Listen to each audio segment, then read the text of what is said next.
Okay, good evening. तो हम लोग का एक क्लास हुआ था ना इसका, अभी हम लोग जो पीवाई क्यू डिस्कशन शुरू किए थे गेट बैच का, है ना।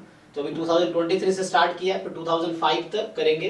तो 2023, 22, 21, 2019, है ना, ये 5 पेपर जो है आपके।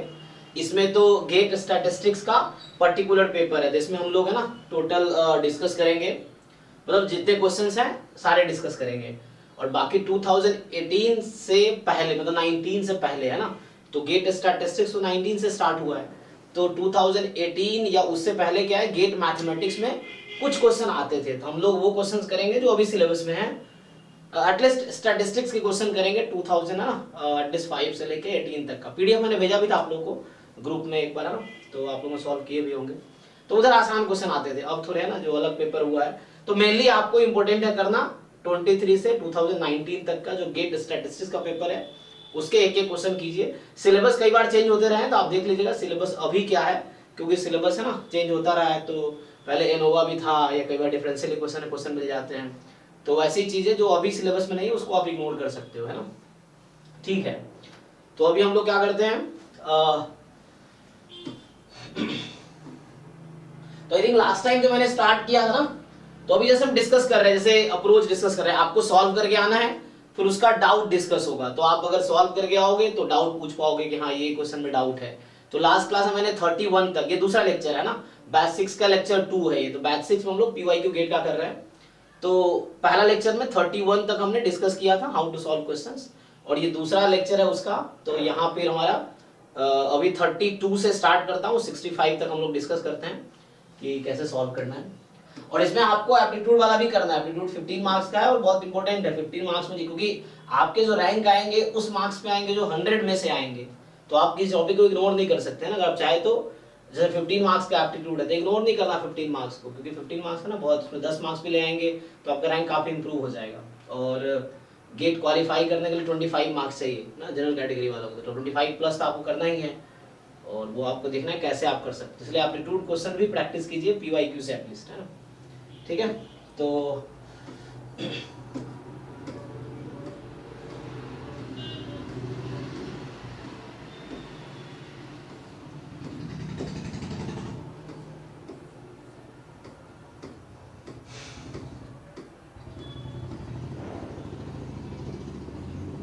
तो लास्ट क्लास हम लोग यहाँ पे स्टॉप किए थे 31 पे आई थिंक। हाँ, ये क्वेश्चन कर रहे थे ना, इसमें थोड़ा प्रॉब्लम हुआ था लैंग्वेज समझने में। तो ये क्वेश्चन सॉल्व करके हमने इसको यहाँ पे स्टॉप किया था, हिंट दिया था।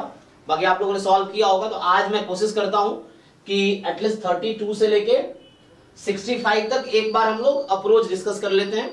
फिर जब नेक्स्ट क्लास होगी, मे बी परसों होगी, तो उसमें आपको क्या करना है कि इसके डाउट्स बताने, कौन कौन से क्वेश्चन आपके नहीं हुए, क्योंकि सॉल्व करना पड़ेगा। आप सॉल्व नहीं करोगे तो कैसे पता चलेगा आपको क्या आता है क्या नहीं आता है। तो जब तक पीवाईक्यू सॉल्व नहीं करोगे आपको क्लियर नहीं होगा, है ना। तो आपको सॉल्व करके आने हैं। देखिए यहां से स्टार्ट करते हैं 32 से। तो ये क्या कह रहा है कि ये 32 नंबर क्वेश्चन है कि लेट, है ना। तो ये आपको कह रहा है कि let xn be a sequence of IID random variable each having mean 4 and variance 9। तो मीन 4 है, वेरिएंस 9 है। और क्या बोल रहा है कि yn जो है x बार के इक्वल है। yn कुछ नहीं है, वो x बार है ना। yn यहां से दिख रहा होगा आपको कि yn is just x bar. तो पूछ रहा है limit n tends to infinity expectation of yn minus 4 upon root n। तो इट इज लाइक yn मतलब x बार समझो आप, है ना। और तो ये x बार है, अभी ये समझो x बार है। तो क्या आएगा इसका आइडिया है आप लोगों को, बताइए हाउ टू सॉल्व। पर इसको स्टैंडर्ड नॉर्मल करके सॉल्व कर सकते हैं, मतलब xn बार का 3/√n होगा। तो इसको जैसे मान लीजिए x माइनस 3, अच्छा x माइनस 4, x माइनस 4 ना, अच्छा 3/√n। ओके। और ऊपर से उसको सर मतलब 3/√n इनटू अच्छा, this converges in distribution to what, normal 0 1। Normal 0 1, okay.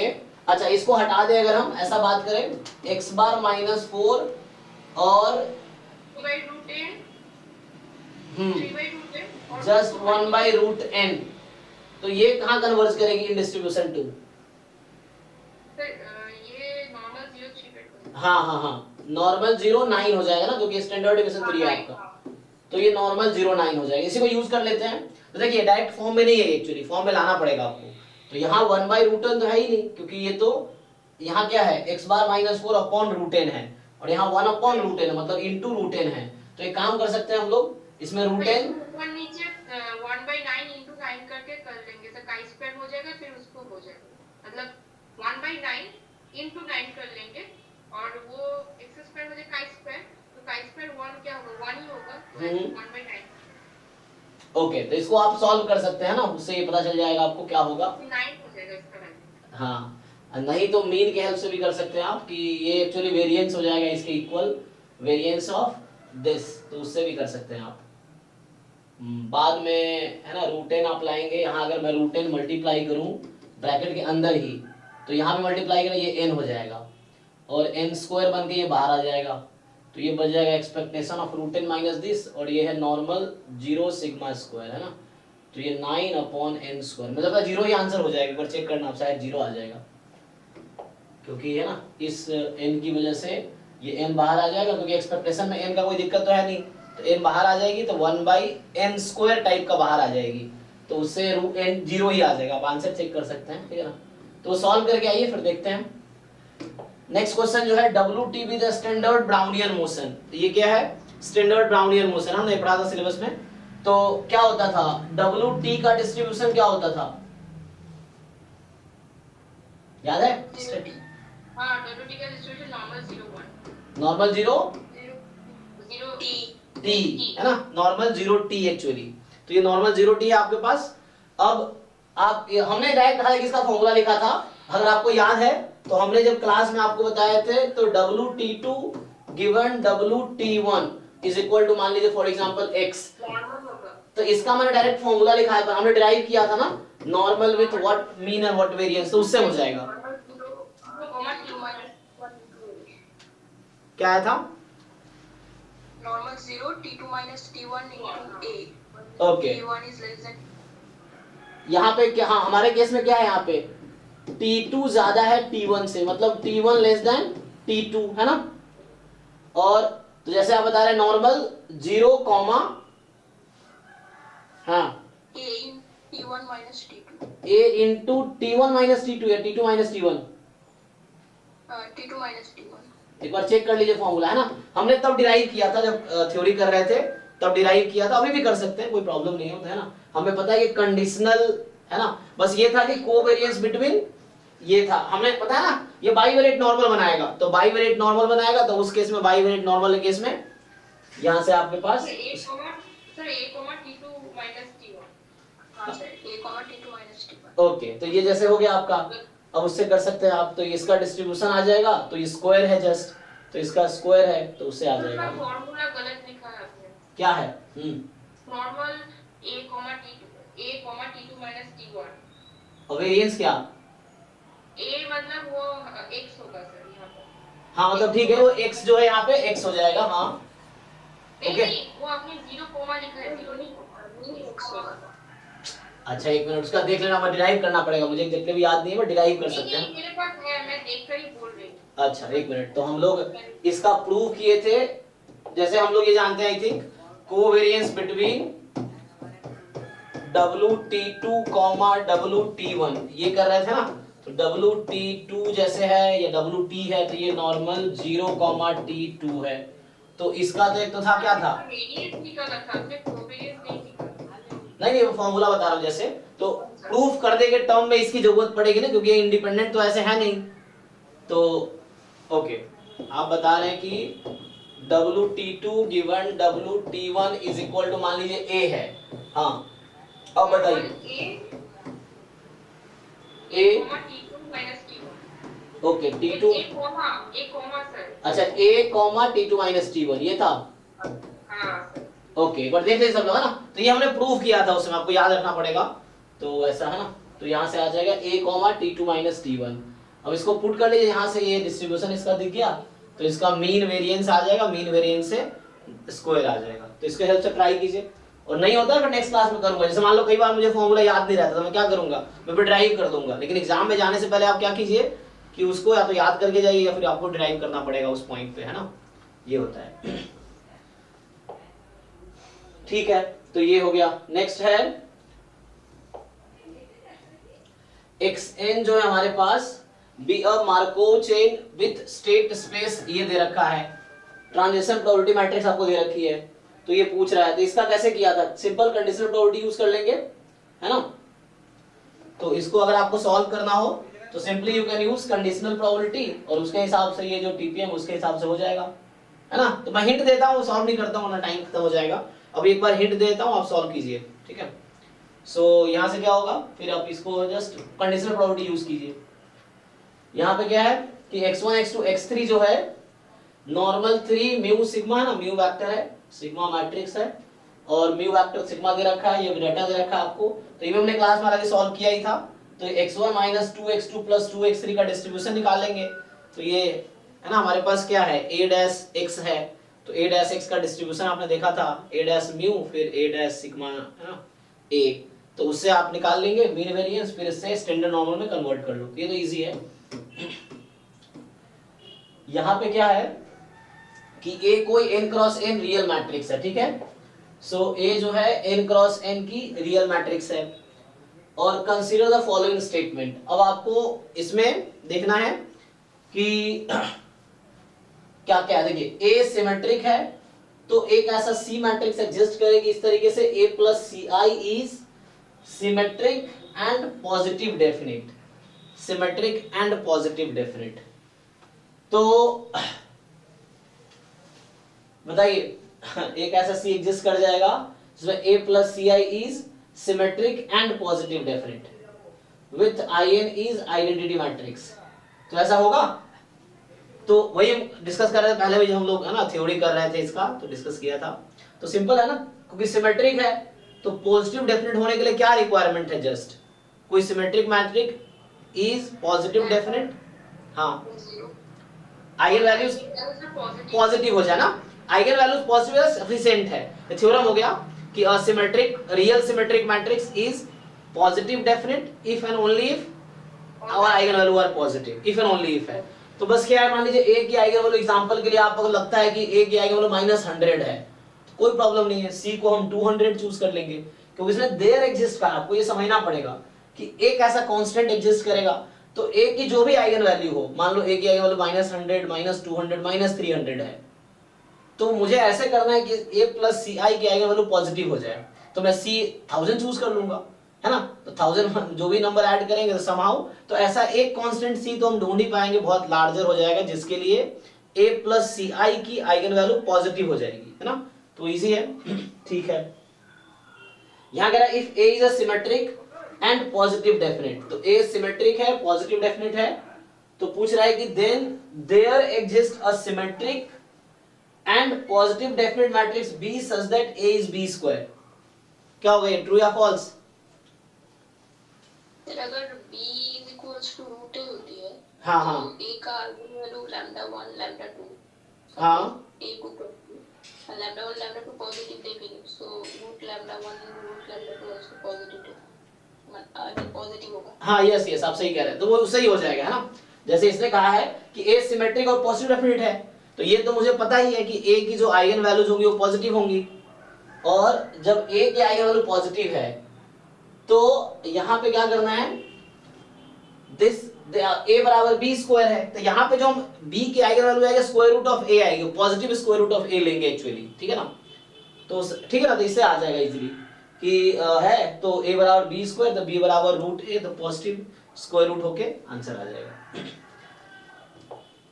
ठीक है। तो इस मतलब दोनों स्टेटमेंट ट्रू है। इसका आंसर आप एक बार ऑफिशियल आंसर किसे मैच करते रहिएगा ना, इसका आंसर की अटैच है आपके पास भी होगा, तो उसमें चेक कर सकते हैं आप। और ऐसे नेक्स्ट क्लास में आप सॉल्व करके आइएगा, और नेक्स्ट क्लास में हम डाउट डिस्कस करेंगे, जस्ट कि आपके जो जो क्वेश्चंस नहीं सॉल्व होंगे प्रॉपर मैं लिख के सॉल्व, जैसे जैम बैच में करता हूं मैं, प्रॉपर लिख के सॉल्व कर दूंगा उस तरीके से, ठीक है। तो इसमें दोनों करेक्ट होगा। नेक्स्ट जो है आपके पास कि x क्या है, रैंडम वेरिएबल है विद PDF, ये आपको दे रखा है ना, x रैंडम वेरिएबल है जिसका PDF ये जैम वाले बैच में डाल दिया ग्रुप लिंक मैंने, तो ना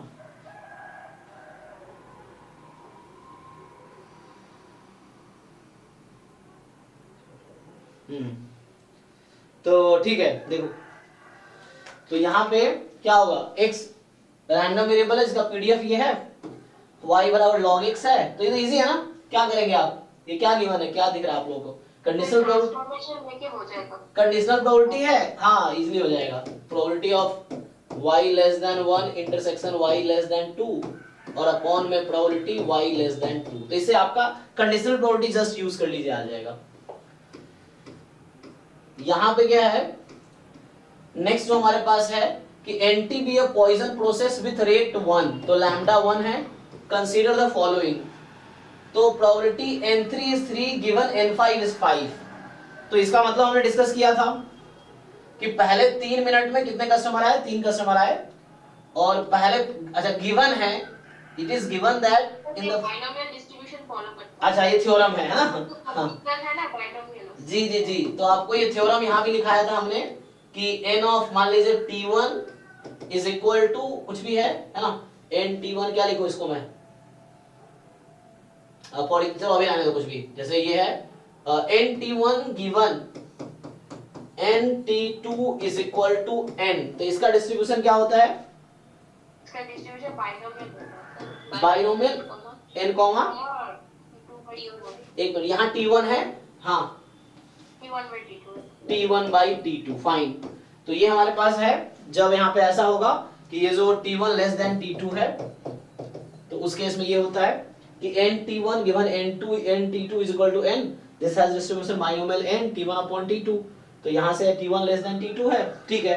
तो अब इससे डायरेक्टली आ जाएगा, तो हमें क्या करना है 3 पे, तो बाइनोमियल हमारे पास हो गया बाइनोमियल 5 कॉमा, अब प्रोबेबिलिटी कितनी हो जाएगी 3/5, सो 3/5, तो बाइनोमियल 5 कॉमा 3/5, अब आप इसको पुट कर लीजिए, तो इससे आ जाएगा इजीली 5C3 अब आ जाएगा, है ना, ओके। दूसरा क्या है, S5 denote the time of occurrence of the 5th event for the above poisson process, तो इस पॉइजन प्रोसेस में जो रेट 1 है जिसका, तो S5 गिवन N5 is 3 है ना, तो यहाँ बता रखा आपको कि E ऑफ N है ना, यहाँ क्या करना है, एक्सपेक्टेशन ऑफ S5 क्या है, time of occurrence of 5th event है, ओके।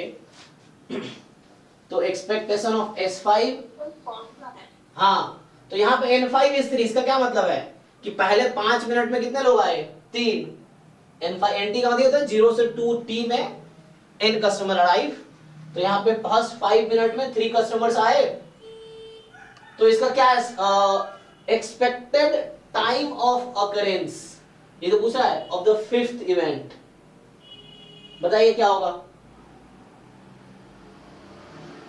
डायरेक्ट फॉर्मूला है, expectation of Sn given nt equals to x equals to t plus expectation Sn minus x। हाँ ये सब हमने क्लास में डिस्कस किया हुआ है कि तो expectation of Sn given nt equals to x nt is equal to x, हाँ तो क्या फॉर्मूला है इसका, equals to t plus expectation Sn minus x, expectation Sn minus x, suffix है तो suffix Sn minus Sn minus x है ना, तो ओके, तो यहां से क्या बनेगा आपके पास कि जैसे पहले 5 मिनट 3 कस्टमर आया, तो 5 प्लस, तो 5 तो आपका simple time of arrival of 3 customers हो गया, 5 minute is the time of 3, और नेक्स्ट 2 की बात करनी है ना, वही चीज हो गई यहाँ 5 माइनस x, तो 5 माइनस S2, तो एक्सपेक्टेशन ऑफ S2 नेक्स्ट 2 का, और S2 का क्या फॉर्मूला था, S1 equals to x1 and x1 follow exponential with rate 1 and then lambda equals to 1, then x1 plus x2 follow gamma 2। हाँ gamma 2 comma rate व lambda, तो 2 comma 1, तो इससे क्या आ जाएगा 5 प्लस 2, तो ये आपका गामा 2 कॉमा 1 है ना, तो अल्फा इनटू बीटा या अल्फा जो ही फॉर्म है, तो स्टिल इसका आंसर है ना 7 रहेगा, तो इसका मतलब ये भी ओके है, तो दोनों स्टेटमेंट ट्रू है इसका मतलब, ठीक है। और नेक्स्ट, तो नेक्स्ट क्या है, x1 x2 xn random sample है साइज इनका from population having PDF this, तो ये पीडीएफ है आपका। अब mcap क्या है, mle है, mle of median of x, तो पहले तो आपको मीडियन निकालना पड़ेगा यहाँ पे x1, तो इसका पहले यहाँ से आपको मीडियन निकालने पड़ेंगे और मीडियन आ जाएगा तो mcap उसका mle है मीडियन का। तो पूछ रहा है कि which of the following statement is true, so I think first median ही निकालना पड़ेगा तभी mcap पता चलेगा। तो mcap पहले आप निकालिए तो mcap आपका मीडियन आ जाएगा, है ना। पहले जब आप mcap निकालेंगे तो उससे मीडियन आ जाएगी और मीडियन जो भी आती है, सो मीडियन कैसे निकालते हैं, CDF is equal to half कर देंगे, तो CDF of x is equal to half, तो उससे आपका आंसर आ जाएगा। तो इसका CDF हाफ कीजिए, mcap आ गया, mcap पुट कर दी तो इजी है प्रोबेबिलिटी निकालना। तो यहाँ पे कहीं ना कहीं पहले CDF निकालना पड़ेगा, उसको पता चलेगा क्या आएगा।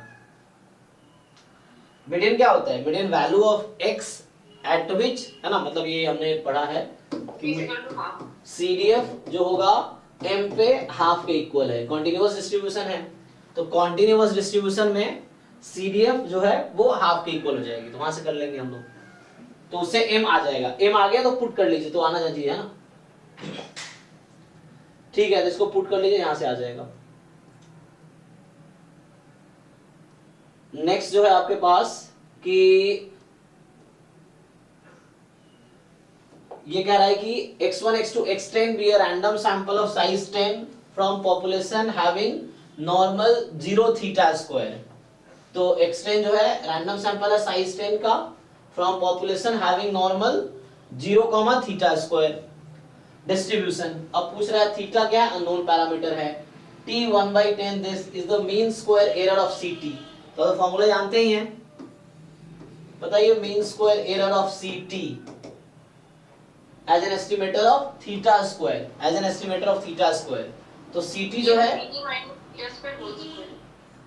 e of ct minus theta square उसका हो ये तो बाहर थीटा स्क्वायर निकाल लो या, है ना, इनसाइड रखो, तो सर इनसाइड रखना पड़ेगा, तो ct minus theta उसका theta square होल स्क्वायर होगा। अच्छा यहाँ पे तो वो करना है आपको ना, एक होल स्क्वायर होगा सर, ठीक है ना, मींस ये तो बायस होता है, बायस आपका e of ct minus theta square होता है ना, और यहाँ पे मीन स्क्वायर एरर है, तो हाँ क्योंकि अनबायस्ड होगा तो ये हो जाएगा, तो ये आ गया ct minus theta square whole square, इसका फॉर्मूला भी होता है ना, इसको आप ब्रेक करते हैं तो क्या बनता है वेरिएंस के टर्म में, e of c square हाँ, तो उसमें कुछ ऐसा होता है वेरिएंस ऑफ ct, आगे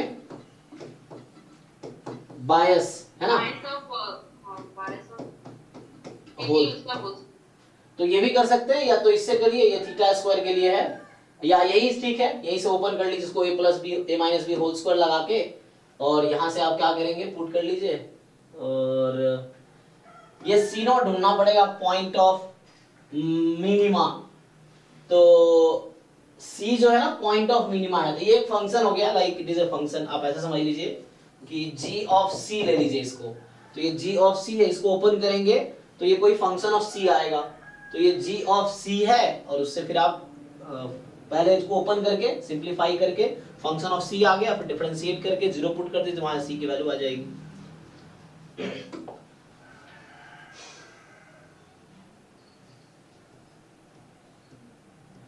फिर नेक्स्ट क्या है यहाँ पे देखिए, तो ये जो क्वेश्चन है कि x1 x2 x10 be independent and identically distributed random vector each having normal to mu sigma where sigma is non singular if u जो है 1/1 plus x bar minus mu transpose this, तो हमने ये class में solve किया था जब हम थ्योरी पढ़ रहे थे, तो u के जगह जस्ट आप ये रख देंगे तो यहाँ क्रॉस मल्टीप्लाई करे कुछ आ जाएगा, है ना, इसका आंसर हमने ट्राई किया था, और चलो इसका डिस्ट्रीब्यूशन क्या आता है यहाँ पे, ये थ्योरम है ना ये तो, कि x बार माइनस म्यू, इसमें n होना चाहिए, x बार है तो sigma inverse transpose sigma inverse x bar minus mu, इसका डिस्ट्रीब्यूशन क्या आएगा, chi square, और chi square यहाँ पे p आपका क्या है 2 होगा, 2 है ना, तो chi स्क्वायर p होता है, chi स्क्वायर 2 हो जाएगी।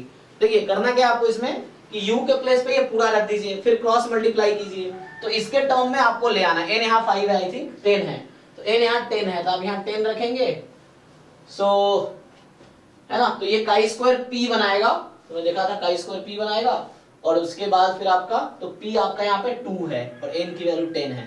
तो ये थ्योरम है x बार, जैसे सिंगल रैंडम वेरिएबल में ये होता है x bar minus mu sigma by root n, है ना, तो इसका अगर स्क्वायर करेंगे तो ये काई स्क्वायर 1 बनता है। तो उस तरीके से यहाँ 2 वेरिएट है ना, यहाँ पे p2 है, मतलब इसमें 2 कंपोनेंट है, तो इसीलिए यहाँ काई स्क्वायर 2 बन जाता है, फिर आ जाएगा इजीली। और कहीं ना कहीं वो काई स्क्वायर 2 जो है एक्सपोनेंशियल 2 होता है, मतलब काई स्क्वायर 2 जो है एक्सपोनेंशियल विथ मीन 2, एक्सपोनेंशियल 2 नहीं, एक्सपोनेंशियल 1/2, मतलब एक्सपोनेंशियल विथ मीन 2, तो उसका जो पीडीएफ आपका आ जाएगा 1/2 e की पावर माइनस x/2, उससे इजीली आंसर आ जाएगा। ठीक है, तो ट्राई करके देखिए आप लोग, एक एक क्वेश्चन अच्छे से सॉल्व करो आप लोग, ठीक है ना, ये है। हालांकि हमने ज्यादातर क्वेश्चन जब थ्योरी पढ़ रहे थे तब हमने साथ साथ किए ही थे, तो इसलिए लोगों को ये आसान लग रहा होगा क्योंकि उन्होंने ऑलरेडी कर ही रखे हैं साथ में, थ्योरी के साथ में। ये क्वेश्चन देखिए, ये भी कुछ दिन पहले किए थे और आप में से कुछ लोगों ने डाउट भी पूछा था ये।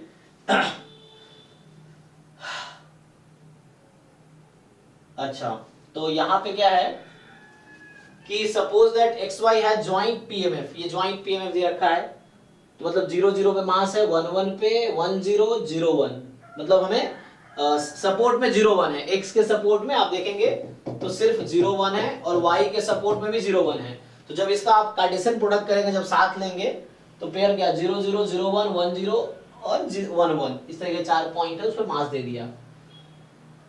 कंसीडर टेस्टिंग h0 जो 1/4 है, h1 थी 1/3 है, based on the random sample x1 y1 x2 y2। तो जैसे रैंडम सैंपल पहले सिंगल ऑब्जर्वेशन का होता था, अब ये पेयर्ड है, तो from the above probability mass function let m be the cardinality of the set I, जहां xi is equal to yi। ये कह रहा है कि m जो है कार्डिनलिटी है किस सेट की, इस सेट की, जिसमें क्या है set of i such that xi is equal to yi, जहां i की वैल्यू 1 से n में होगी। तो आपको बोल रहा है m जो है वो क्या है, small m is the observed value of capital M, और कैपिटल M क्या है, कार्डिनलिटी है इस सेट की। तो then which of the following statement is true. तो आपको क्या करना पड़ेगा, आपको क्या फाइंड करना है, हमें फाइंड करना है क्रिटिकल रीजन। एक मिनट, ये कुछ हो आ रहा है,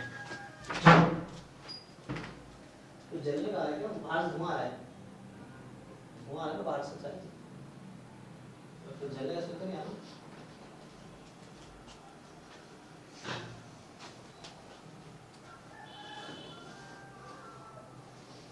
हाँ देखिए, तो यहां पे हमें क्रिटिकल रीजन निकालना है, लाइक्लीहुड रेशियो टेस्ट से क्रिटिकल रीजन निकालने हैं, है ना। तो क्रिटिकल रीजन कैसे निकालेंगे आप, सो क्या करते थे हम लोग क्रिटिकल रीजन निकालने के लिए, लाइक्लीहुड रेशियो टेस्ट क्या कहता है,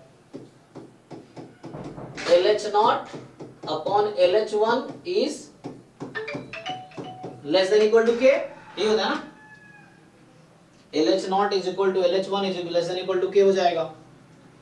तो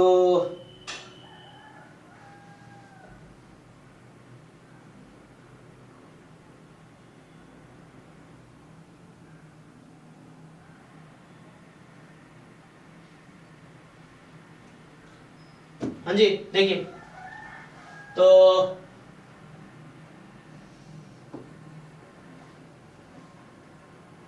LH0 का क्या, likelihood function under H0 upon likelihood function under H1, m है ऑब्जर्व्ड वैल्यू कैपिटल M की। तो इसको हमने रिसेंटली सॉल्व किया था, कैसे सॉल्व किया था आपको याद है, डाउट क्लास में किए थे।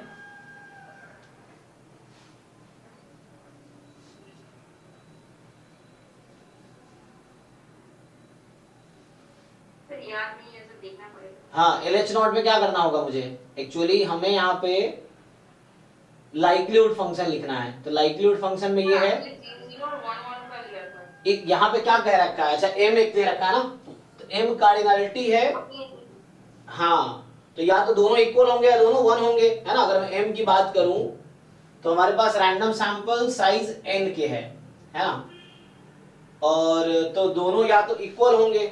अभी चलो पहले ये देखते हैं m की वैल्यू निकाल के देखते हैं क्या है। तो यहां से क्या आएगा, यहाँ पे या तो दोनों इक्वल है या दोनों डिफरेंट है। मतलब ये हो गया कि x is 0, y is 0। Cardinality मतलब नंबर ऑफ आई, ऐसे कितने ऑब्जर्वेशंस हैं जिसमें दोनों इक्वल हैं, यही ना। तो या तो दोनों इक्वल है या दोनों 1 होंगे। और दिस, तो यहां मैंने क्या किया, थीटा की पावर समथिंग, और हाँ तो थीटा की पावर आई टाइप की आ जाएगी।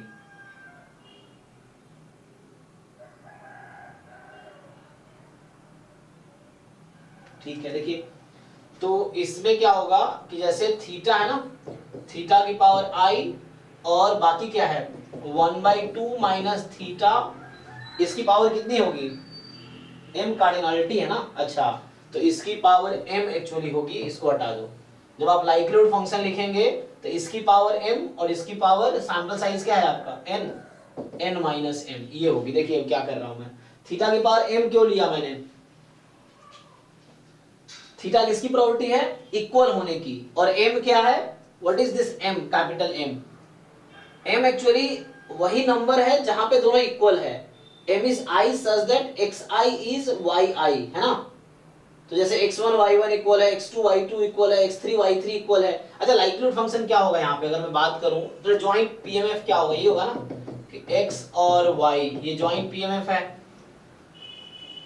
तो जॉइंट पीएमएफ, हाँ अब डिपेंड करता है ना क्या है, थीटा है या ये है। तो इक्वल है तो थीटा हो जाएगा। अगर एक्स वाई दोनों इक्वल है तो ये किसके इक्वल आ जाएगी, थीटा के। अगर इसको मैं ठीक से लिखूं, this is theta if x is equal to y, and 1/2 minus theta if x different than y. यही तो ऊपर लिखा हुआ है कि एक्स वाई दोनों इक्वल है तो प्रोबेबिलिटी थीटा आएगी, और अगर एक्स वाई डिफरेंट है तो वैल्यू 1/2 माइनस थीटा आएगी। तो यहाँ पे थीटा की पावर m लिया मैंने, why m is the number of points at which both xi yi are equal। Capital M वो नंबर है जिसके लिए xi yi इक्वल है, और यहाँ पे n माइनस m क्या है, वो नंबर है जहां पे दोनों डिफरेंट है। तो इससे आ जाएगा, तो ये तो हमारा वो आ गया, लाइक्लीहुड फंक्शन आ गया एक्चुअली, है ना। यस, तो this is the likelihood function, ये l थीटा बोल देता हूं मैं। तो अब यही चाहिए था बस, अब तो हो ही जाएगा। तो ये L थीटा आ गया। अब यहां से लिए LH नॉट अपॉन LH1, तो LH नॉट का मतलब क्या, L, ठीक है ना। तो LH नॉट का मतलब क्या हुआ, H नॉट में आपका है थीटा बराबर 1/4, so L 1/4 upon L 1/3 less than equal to K। आ जाएगा हाँ जी सयानी, आपको समझ आया। देखिए यहाँ थीटा की पावर m लिया मैंने, हाफ माइनस थीटा की पावर n माइनस m लिया। ऐसा क्यों सर, ये समझ नहीं आया sir.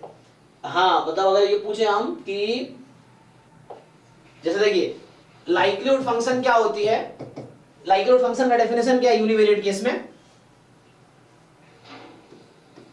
Product of F x आई। अगर कॉन्टिन्यूअस है तो एफ एक्स आई, और डिस्क्रीट है तो ऐसा x is equal to x i, आई फ्रॉम 1 to n, है ना। या तो आप ऐसा लिख लो X I is equal to x I, जैसे लिख लो आप X I is equal to x I, हाँ ऐसे कर सकते हो आप, वैसा। तो x1 x2 x3 ऐसे आ जाएगा, या कॉन्टिन्यूअस है वैसा हो जाएगा, या कॉन्टिन्यूअस में आप ये जानते हैं ये डिस्क्रीट में है। कॉन्टिन्यूअस में ये चीज होती है एफ एक्स आई, आई फ्रॉम 1 to n, है ना। हालांकि रैंडम वेरिएबल्स आइडेंटिकली डिस्ट्रीब्यूटेड होता है तो आप यहाँ x भी लिख सकते हैं, कोई दिक्कत नहीं है, तो ऐसा आ जाएगा। अच्छा, ये तो वन यूनिवेरिएट केस में है। बाईवेरिएट केस में लाइक्लीहुड फंक्शन क्या होगा, जो हमारा केस है वहां पे x1 y1 x2 y2 x3 y3 इस तरह के सैंपल्स हैं। तो यहाँ पे जो होगा प्रोडक्ट ये होगा x is equal to xi and y is equal to yi, i from 1 to n।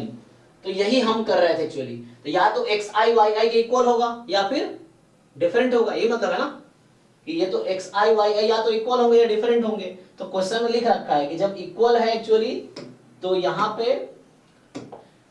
m क्या है, that m is the cardinality. Cardinality क्या होता है, नंबर ऑफ एलिमेंट। तो m is the cardinality of this set. तो xi yi ऐसे कितने point है जहां पे xi yi इक्वल है, so that is the capital M। तो इसलिए मैंने क्या किया, थीटा की पावर m लिया, क्योंकि टोटल n डेटा पॉइंट है, इन n में से m वैल्यूज ऐसे हैं जहां पे दोनों इक्वल है xi y है, और बाकी ऐसे हैं जहां पे डिफरेंट है, तो थीटा की पावर m दिस। अब ये आपका लाइक्लीहुड फंक्शन आ गया, और ये LH नॉट LH1, तो सॉरी हाँ LH नॉट अपॉन LH1, ये लाइक्लीहुड फंक्शन मिल गया ना। तो एक बार थीटा की जगह आप रखिए 1/4, तो ये LH नॉट आ गया, थीटा की जगह 1/3 LH1 आ गया, रेशियो लीजिए लेस देन k कीजिए, तो इनमें से कोई आ जाएगा m के टर्म में, आप ट्राई करके देखिए आ जाएगा। हालांकि हमने कुछ दिन पहले डाउट क्लास में बताए थे, है ना, अगर याद हो ना, तो हम वो जो नेट वाला डाउट क्लास लिया था, तो उसमें किसी ने पूछा था, या ग्रुप में वीडियो भी शेयर किया 2 दिन पहले शेयर किया था, जो पूछा था उसने श्री मोही ने। तो ओके, ये देखिए ये क्वेश्चन कह रहा है कि gx जो है fx plus f2 minus x है for all x belongs to 0 to 2, f0 to 2 r एक कॉन्टिन्यूअस फंक्शन है 0 2 में, ठीक है, कॉन्टिन्यूअस फंक्शन है और ट्वाइस डिफरेंशिएबल है 0 2 में, g dash no derivative double dash this, then कौन सा ट्रू है? अच्छा, तो इनमें से क्या ट्रू होगा? अब ये मैथ कोर्स है ना, आपको पता ना, आपके जो गेट का एग्जाम, आपका जो पेपर 2024 का होने वाला है, 15 मार्क्स एप्टीट्यूड, 25 मार्क्स मैथमेटिक्स, इस तरह से जो मैथमेटिक्स पोर्शन है, एंड रेस्ट 60 मार्क्स जो है आपके वो स्टैटिस्टिक्स पोर्शन के होंगे। उस 60 मार्क्स स्टैटिस्टिक्स में से अराउंड 40 to 45 मार्क्स जैम वाले स्टैटिस्टिक्स है, ठीक है ना। तो जैम का ही पूरा सिलेबस अगर आप करोगे, पूरा सिलेबस स्टैटिस्टिक्स पोर्शन पूरा जो जैम में 70 मार्क्स है, तो वो आपके एग्जाम में 40 to 45 मार्क्स के हैं। सर जैम का जो मतलब उसका जो मतलब सिलेबस है मैथ्स का पोर्शन, वो बहुत ज्यादा लेंथी है, मतलब हम लोग का तो उतना कुछ है नहीं। एक्चुअली उसने लिखा बहुत ओपन करके है सिलेबस में, सिलेबस में क्या एक एक वर्ड लिखा है, गेट में वैसा लिखा नहीं है जैसे वहां पे एक एक टॉपिक को ओपन करके लिखा है, इसीलिए ज्यादा लग रहा है आपको, है वही चीजें है उतना ही जितना यहाँ पे है, यहाँ थोड़ा ज्यादा ही आपके पास हालांकि, लेकिन चीजें वही है वहां भी, सेम जो आपका है वही चीजें वहां भी है, थोड़े से यहाँ पे एक्स्ट्रा है। तो आप अपना सिलेबस देखेंगे तो पता चलेगा वो सेम ही है, देखिए कोई एक्सक्लूड नहीं होगा। आप मैच कीजिए जरा गेट का सिलेबस और मैच लिखना है जैम से, तो क्या आपको ऐसा कोई टॉपिक दिख रहा है जो जैम में है लेकिन गेट में नहीं है? ऐसा ढूंढ मिला है कोई? वो नहीं है, नहीं मिलेगा शायद, जहां तक नहीं मिलेगा, क्योंकि वो सबसे, क्योंकि वो JAM is a BSc level exam, तो आप बीएससी लेवल एग्जाम है, GATE is MSc level exam, तो ऑब्वियसली वो सारी बीएससी वाली चीज एमएससी में तो आएगी ना, तो कोई छूटेगा कैसे? वो लोग एक्चुअली जेई की मैथ्स का क्वेश्चन बहुत है, ये भी जेई का ही है, ये क्वेश्चन देखिए जेडबल का ही है सेम। ये क्या है? फंक्शन चैप्टर का है, जेडबल का ही है, देखिए आप, ये फंक्शन का है ना, ये फंक्शन का क्वेश्चन है, हालांकि फंक्शन और डेरिवेटिव का क्वेश्चन है, तो ये भी जेडबल लेवल का ही क्वेश्चन है। तो वैसा आपको भी करना पड़ेगा, क्योंकि वो कहीं ना कहीं स्टैटिस्टिक्स में बैकग्राउंड में वो यूज होता है, ये चीज है। चलिए देखते हैं, ट्राई करते हैं, देखिए तो हमें क्या देखना है, there exist C G dash C 0, तो ये 0 2 पे बात कर रहा है ना। अच्छा, अगर मैं आपसे g0 निकलवाऊं तो क्या बनेगा? f0 प्लस f2, और अगर आपसे मैं g2 फाइंड करवाऊं यहां से, तो है ना, ऐसे क्वेश्चन देख के आपको ट्राई करना है। कई बार क्या होगा, आप सॉल्व कर लेंगे जो जो गिवन इंफॉर्मेशन है उसके हिसाब से। तो यहाँ मैं कहीं ना कहीं mean value theorem Rolle's theorem use करने की कोशिश कर रहा हूँ। देखिए g2 जो है यहाँ पे क्या होगा, g2 आप पुट कीजिए x को 2, तो ये हो जाएगा आपका f2 प्लस f0, ठीक है। तो g2 होगा f2 प्लस f0, ये दोनों इक्वल है ना, तो g0 और g2 इक्वल है, और g क्या है, कॉन्टिन्यूअस डिफरेंशिएबल था, तो g भी होगा। ओके, तो ये दोनों इक्वल है, तो आप क्या अप्लाई कर सकते हैं? मतलब रोल्स थ्योरम का फॉर्मूला है, like continuous and differentiable, so there exist a c for which g dash equals to 0. Right, there is c between 0 to such that कि g dash c is equal to 0। इसने पूछा है कौन सा not true है, तो ये statement हमारा ट्रू है, रोल्स थ्योरम से सही बताया आपने, ये ट्रू है। अब समझिए, ये बोल रहा है f डबल डैश 0 जो है पॉजिटिव है 0 2 पे। अच्छा, तो g स्ट्रिक्टली डिक्रीजिंग फंक्शन होगा, f डबल डैश नेगेटिव है 0 2 पे, तो g स्ट्रिक्टली इंक्रीजिंग फंक्शन होगा। अगर f डबल डैश 0 हो जाता है तो क्या g कांस्टेंट फंक्शन है? तो कौन सा ऑप्शन फॉल्स होगा, ये पूछ रहा है आपसे। तो पहला तो ट्रू हो गया बाय रोल्स थ्योरम। अब ट्राई करते हैं इसको, तो यहां से आपने देखा कि एक ऐसी वैल्यू तो मिलेगी, डबल डेरिवेटिव पॉजिटिव है f की, है ना। तो देखिए अब इस तरह क्वेश्चन जैसे आपको नहीं समझ आया, जैसे मैं जैम वाले बैच में करता हूं, कि आप एक पर्टिकुलर एग्जांपल लो, उससे डिस्कार्ड हो जाएगा। सर रोल्स थ्योरम का डबल डेरिवेटिव भी तो 0 हो सकता है ना? हाँ, तो उसके लिए आपको लगाना पड़ेगा डबल डेरिवेटिव के लिए क्या करेंगे, अगर आप यहाँ f डबल डैश जीरो, हाँ जी double derivative c equal to f double derivative suppose g double derivative 2 minus g double derivative 0 by 2 minus 0, तो वो तो 0 ही हो रहा है ना? Okay, g double derivative 2 minus g double derivative 0, g derivative 2 minus g derivative 0, yes yes yes, by 2 minus 0 upon 2 minus 0, हो रहा है f डबल डेरिवेटिव। अच्छा हाँ, लेकिन यहाँ पे जो है, तो ये तो किसके इक्वल आएगा आप जो कहना चाह रहे हैं? ये 0 के इक्वल आएगा। So there exists C, लेकिन g डैश c 0 है ना, तो g डैश 2 और g डैश 0 के बारे में क्या बोलेंगे, इक्वल है ये? चलिए g डैश देख लेते हैं वहां से। देखिए यहाँ पे अब अगर g डैश में निकालता हूँ, चलिए अब थ्योरेटिकली करके देखते हैं। तो यहाँ अगर मैं g डैश निकालता हूँ तो क्या बनेगा, g dash equal to c। तो अगर मैं g डैश निकाल रहा हूँ तो ये आएगा g डैश x, सो f dash x minus f dash 2 minus x बनेगा, ये है ना। देखिए तो यहाँ से g डैश अगर आप 0 निकालेंगे तो आ जाएगा f dash 0 minus f dash 2, और g डैश 2 निकालेंगे तो बनेगा f dash 2 minus f dash 0, just opposite एक दूसरे का है। ओके, कोई दिक्कत नहीं है। हाँ, तो एक काम करते हैं हम लोग, है ना, तो आ जाएगा यहाँ से डबल डेरिवेटिव की बात करें अगर हम,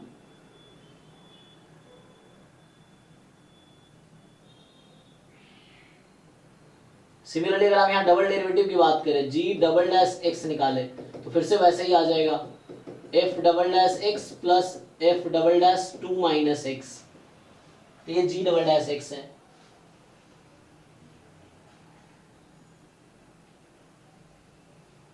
ये बोल रहा है डबल डेरिवेटिव f का अगर पॉजिटिव हो जाए 0 2 पे, है ना, f का डेरिवेटिव पॉजिटिव हो जाए 0 2 पे, तो क्या बोल सकते हैं g के बारे में, और डबल डेरिवेटिव नेगेटिव हो जाए 0 2 पे तो g के बारे में क्या बोल सकते हैं, और डबल डेरिवेटिव अगर 0 हो जाए तो g के बारे में क्या बोल सकते हैं? Sir if 5 with the constant, so gx will be constant, क्योंकि fx equals to suppose 5, then if 2 minus x will also be 5, हाँ, gx will be 5, yes, so g will be constant function, I mean d is right। Okay, तो d मतलब d true option हो जाएगा, आप कह रहे true statement आ जाएगा। अरे एग्जांपल से अगर आप जा रहे हैं ना तो ठीक है, मैं एग्जांपल से देखिए एक बार अप्रोच करते हैं। if अगर x स्क्वायर ले तो हाँ वही करते हैं, एग्जांपल से हम लोग चलते हैं, एग्जांपल से ट्राई करते हैं। तो जैसे 0 2 का जैसे मिड पॉइंट 1 हो गया, तो जो स्लोप तो पैरेलल रहता है टेंजेंट वाला, हाँ एक्स एक्सिस के, तो 0 1 में स्लोप होगा पॉजिटिव और 1 से 2 के बीच में स्लोप होगा नेगेटिव, तो Okay. उससे b और c वाला पॉइंट रिलेट हो जाएगा, जैसे उसमें इंटरवल दिया हुआ है 0 1 and 1 2। अच्छा यहाँ पे यहाँ पे अलग अलग कर रखा है, ओके। अच्छा f डबल डैश पॉजिटिव है, इसका मतलब पता है कहना क्या चाह रहा है कि ये कन्वेक्स फंक्शन है, 0 2 में पॉजिटिव है 0 2 में, तो मतलब ये इस तरह का फंक्शन है एक्चुअली 0 2 में। ओके, तो इसका मतलब है, तो जरूरी नहीं है ना यहाँ पे, मतलब आप जो कह रहे हैं सर ये fx का कौन सा फंक्शन ले सकते हैं मतलब? हाँ, जैसे कि अभी समझते हैं हम लोग, चलिए जैसे यहाँ f डबल डैश पॉजिटिव है, कोई एक ऐसा ऑप्शन मुझे सजेस्ट कीजिए जहाँ डबल डेरिवेटिव पॉजिटिव।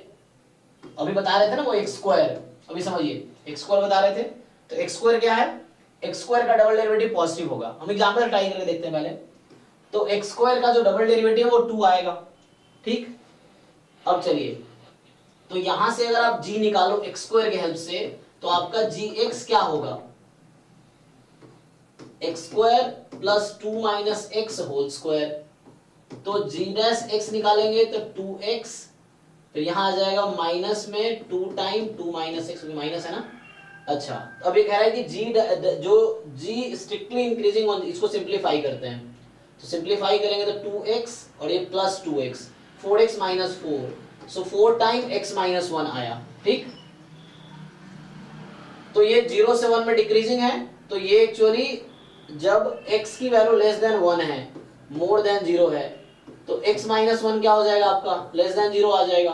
तो ये लेस देन 0 है, तो मतलब यहां पे ये हो गया कि आपका क्या आया, तो ये ओके है। और 1 से 2 में ये भी स्टेटमेंट ट्रू है, तो मतलब ये स्टेटमेंट एक्चुअली डी वाला फॉल्स होगा। चेक कीजिए, डबल डेरिवेटिव 0 है 0 2 पे, ओके। तो कोई फंक्शन सजेस्ट कीजिए, जैसे एग्जांपल के लिए fx को आप x ले लीजिए, ठीक। fx को क्या करते हैं हम लोग, x ले लेते हैं, तो क्या होगा फिर, सी होगा ना, उसमें बोला स्ट्रिक्टली इंक्रीजिंग, ये नॉट ट्रू बोला ना। अच्छा एक मिनट, अच्छा डबल डेरिवेटिव नेगेटिव लेना है इसमें ना, तो ये तो गलत हो गया। ये तो यहाँ पे स्टेटमेंट मतलब ये भी ट्रू है, अब ये भी ट्रू आया था, अभी ट्रू आया। ऐसा फंक्शन लेते हैं जहाँ f डबल डैश नेगेटिव हो जाए, माइनस एक्स स्क्वायर, हाँ जी, माइनस एक्स स्क्वायर। तो आप माइनस एक्स स्क्वायर के लिए वर्क कीजिए, तो अगर मैं fx को माइनस एक्स स्क्वायर लेता हूं, तो यहां से मेरा gx आ जाएगा माइनस एक्स स्क्वायर और minus of 2 minus x whole square. तो जब आप g डैश x निकालेंगे तो ये माइनस 2x और यहाँ फिर से minus plus 2 time 2 minus X आ जाएगा। तो यहाँ आप सिंप्लीफाई करेंगे तो माइनस 4x प्लस 4, तो अगर मैं इसको सिंप्लीफाई कर लूं 4 कॉमन तो 1 माइनस एक्स आ जाएगी। अब x अगर 1 से 2 में है, तो x अगर 1 से 2 में है ना, तो यहाँ से x 1 माइनस एक्स के बारे में क्या बोल सकते हैं आप, नेगेटिव हो जाएगा। और ये इंक्रीजिंग कह रहा है ना, ओके। तो आप सही कह रहे हैं, यहाँ है ना, ये एक्चुअली जब x 1 से 2 में है तो 1 माइनस एक्स क्या होगा, नेगेटिव हो जाएगी। तो g डैश तो नेगेटिव हो गया, तो g डिक्रीजिंग हो गया, इंक्रीजिंग कह रहा है, तो यही आउट सिंगल करेक्ट है, तो ये स्टेटमेंट फॉल्स है। और ये स्टेटमेंट फॉल्स है, तो ये हमारा करेक्ट चॉइस हुआ अकॉर्डिंग टू क्वेश्चन, ठीक है।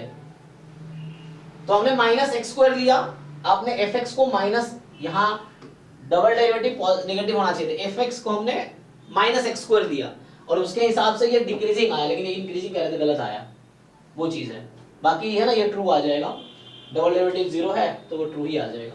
तो एग्जांपल है कि आप डिस्कार्ड कर सकते हो ऑप्शन, थोड़ा प्रूफ करने में टाइम जाएगा, कर सकते हैं प्रूफ पर टाइम जाएगा उसमें, ठीक है। आप ट्राई कीजिए इसको, देखिए। सो नेक्स्ट 44 कह रहा है कि for any subspace U, for any subset U of Rn, LU denote the span of U, then कह रहा है कि for any two subsets TS of Rn, TS दो सबसेट Rn का, which of the following statement is not true।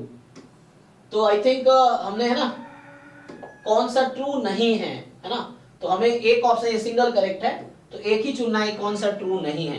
ये सब क्या ना बुक में थ्योरम्स रहते हैं, ये लिख दिया ऑप्शन बना के, अब आपको देखना है कौन सा ट्रू नहीं है।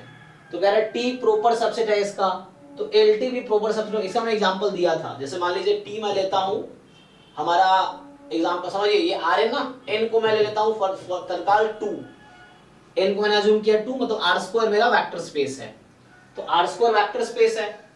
और T मैंने ले लिया एग्जांपल के लिए जैसे 1 0 0 1, ठीक, और S ले लिया 1 0 0 1 1 1, समझिए।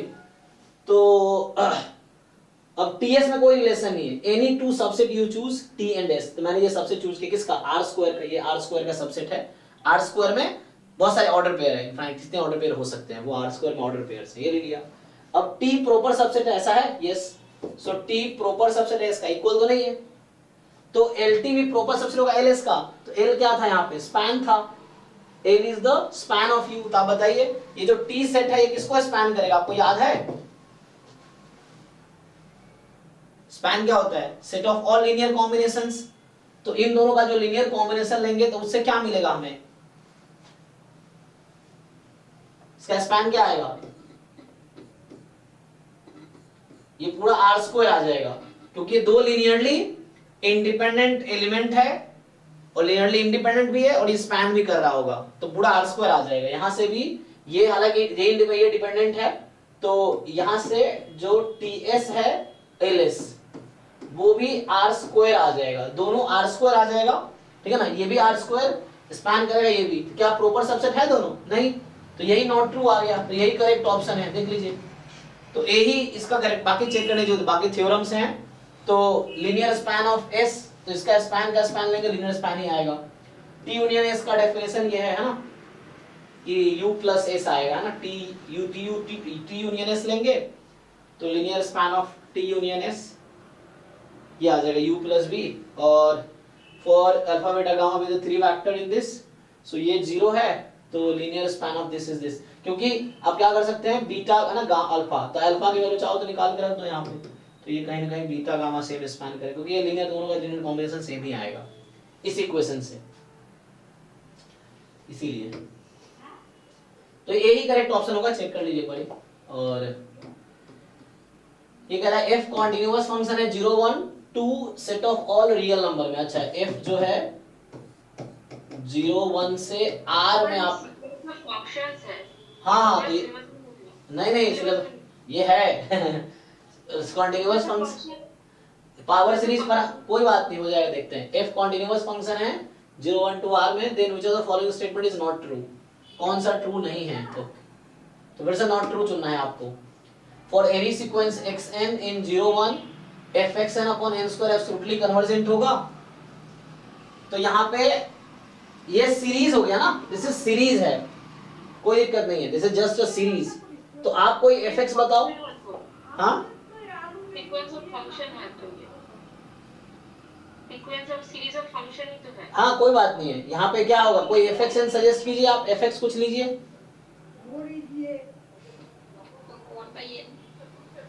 ओके तो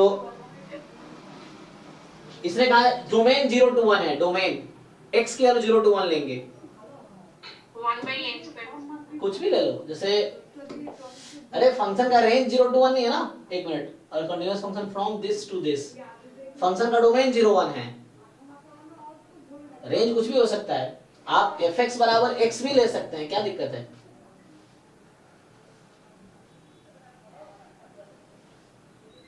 तो अगर मैं x लेता हूं यहाँ पे, या fx बराबर 1 ले लो फॉर एग्जांपल, तो फॉर एनी सीक्वेंस xn इन 0 1, अच्छा यहाँ पे अब इसके हिसाब से बता रहे थे आप, ठीक है, मैं अभी यही सोच रहा हूँ।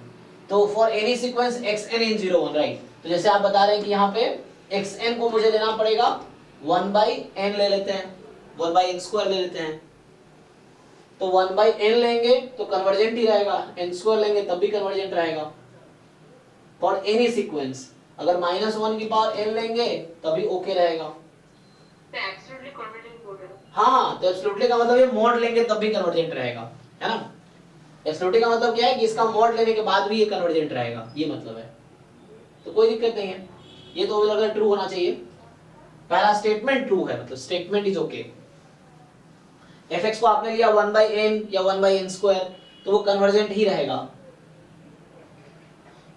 ठीक है, तो ये ट्रू स्टेटमेंट। दूसरा कह रहा है मॉड fx अगर 1 है, fx का मॉड्यूलस 1 है for all x belongs to 0 to 1, तो कोई ऐसा फंक्शन, इसका क्या मतलब है, मॉड fx 1 है मतलब fx की वैल्यू +-1 है, ये मतलब है ना, या तो +1 या -1, 0 से 1 के बीच। तो 0 से fx का इंटीग्रेशन 0 to 1 fx dx का मॉड 1 आएगा। हाँ सर आएगा। तो less than equal to mod a, actually integration में यहाँ पे लेस देन इक्वल टू आ जाएगा, तो मॉड fx 1 है, तो लेस देन इक्वल टू 1 आएगा, एग्जैक्टली 1 गारंटी है, देख लो। जैसे उस तरह के क्वेश्चंस आप लेते थे जहाँ पे रैशनल पे 1 है, इरेशनल पे मॉड fx 1 है ना, -1 1 ले लो, कहीं पे 1 कहीं पे -1,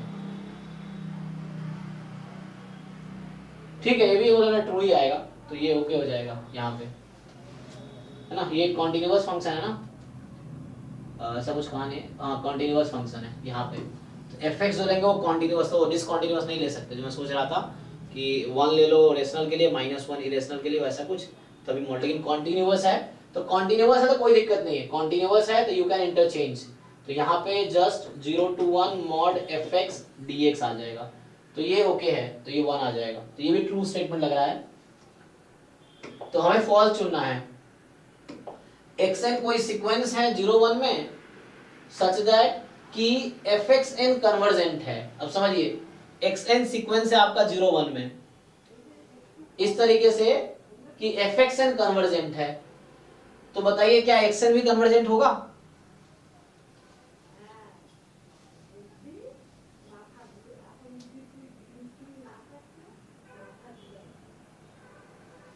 सोचो, आप xn कोई सीक्वेंस लो और कोई एक फंक्शन लो, आप ऐसा हो जाए कि fxn कन्वर्जेंट हो जाए और xn कन्वर्जेंट ना हो, ऐसा एग्जांपल लो आप।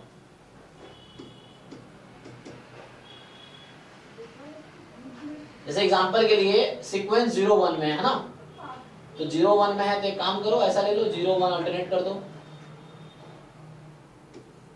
0 1 जब n ऑड है तो मान लीजिए 0 है और इवन है तो 1 है, लेकिन तब कन्वर्जेंट fxn कन्वर्जेंट नहीं होगा। ओके, -1 से 1 में ले नहीं सकते हम, लेकिन एक काम कर सकते हो आप कि ऐसा फंक्शन लो कि फंक्शन कन्वर्जेंट हो जाए। कॉन्टिन्यूअस फंक्शन है ना, अच्छा कॉन्टिन्यूअस फंक्शन है तो कॉन्टिन्यूअस फंक्शन पता है क्या प्रॉपर्टी होती है कि limit of fxn n tends to infinity, तो ये actually f of limit of xn n tends to infinity, ये होता है ना कॉन्टिन्यूअस फंक्शन की प्रॉपर्टी।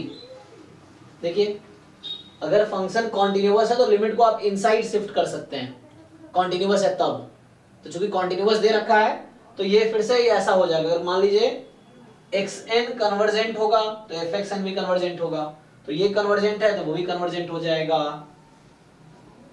या ऐसा हो सकता है कि xn की लिमिट अलग अलग आ रही हो, है ना, एक बार मान लो जैसे 1/2 एक बार है, लेकिन fxn अलग अलग वो मर्ज कर दे रहा हो, लेकिन fx को कॉन्टिन्यूअस फंक्शन लेना है आपको।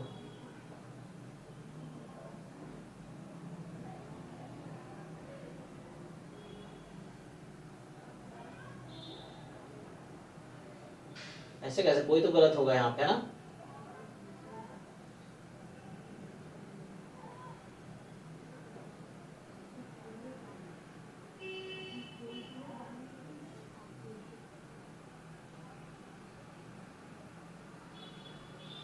अब यहाँ बोल रहा है f कॉन्टिन्यूअस भी था, f आपका क्या था, तो बोला इसी में से कोई गलत होगा, चेक करते रुकिए। f 0 1 to r है तो और कॉन्टिन्यूअस है, मोनोटोनिकली इंक्रीजिंग फंक्शन है, तो मतलब x की वैल्यू 0 से 1 में है, तो अगर इंक्रीजिंग फंक्शन है तो fx की वैल्यू f0 से f1 में हो जाएगी, वो तो ठीक है, बट इमेज ऑफ f क्या जरूरी है इमेज यही होगा? अगर कांस्टेंट फंक्शन क्या होता है, मोनोटोनिकली इंक्रीजिंग बोलते हैं कि नहीं कांस्टेंट को? हाँ सर बोलते हैं। तो अगर हम कांस्टेंट फंक्शन मोनोटोनिकली इंक्रीजिंग बोल सकते हैं अगर, तो ये ऑप्शन गलत हो जाएगा, क्योंकि अगर मैं fx बराबर मान लीजिए 1 ले लिया एग्जांपल के लिए, या 1/2 ले लिया, तो इसका जो रेंज होगा सिंगलटन 1/2 हो जाएगा, है ना, तो उस केस में ये ऑप्शन गलत है, तो यही मतलब हमारा करेक्ट चॉइस हो जाएगा, फॉल्स है। एक बार आंसर भी देख लीजिए क्या दे रखा है इसमें, कौन सा है 45,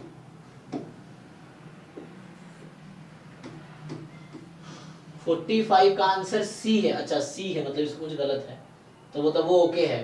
तो 1 को ये लोग मोनोटोनिकली इंक्रीजिंग नहीं मान रहे हैं, मोनोटोनिकली इंक्रीजिंग तो ये लोग स्ट्रिक्ट इंक्रीजिंग है, डिक्रीजिंग ले रहे हैं, है ना। यहाँ देखिए 45 का आंसर सी ऑप्शन है, तो इसका मतलब सी वाला गलत है, तो सी गलत है।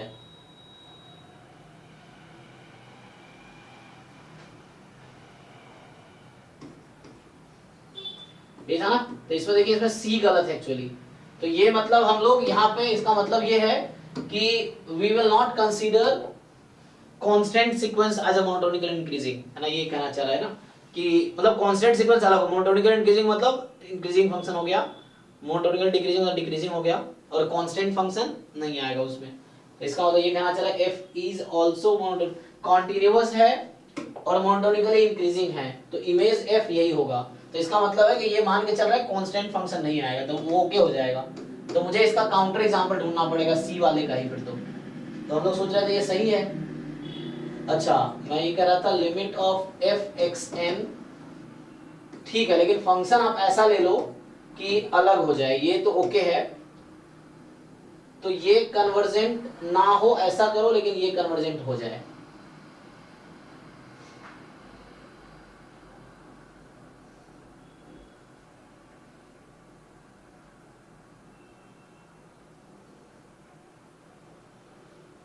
इसका आपको गलत दिखाना है ना, तो काउंटर एग्जांपल ढूंढना पड़ेगा हमें। So what can be the counter, ये ओके है यहाँ पे, मतलब ये कहना चाह रहा है कि जो fx है more than equal to f0 less than equal to f1, ये ओके है। इसका काउंटर एग्जांपल ढूंढना पड़ेगा हमें। तो दिमाग लगाइए, किसका काउंटर एग्जांपल ढूंढते हैं कि what is the counter example, कि xn सीक्वेंस तो 0 1 में हो। एग्जांपल के लिए जैसे 1/n तो कन्वर्जेंट ही है, लेकिन fxn कन्वर्जेंट हो जाता है। मुझे ऐसा कोशिश करना है कि खुद कन्वर्जेंट ना हो, लेकिन उसका फंक्शन लेने पे कन्वर्जेंट हो जाए।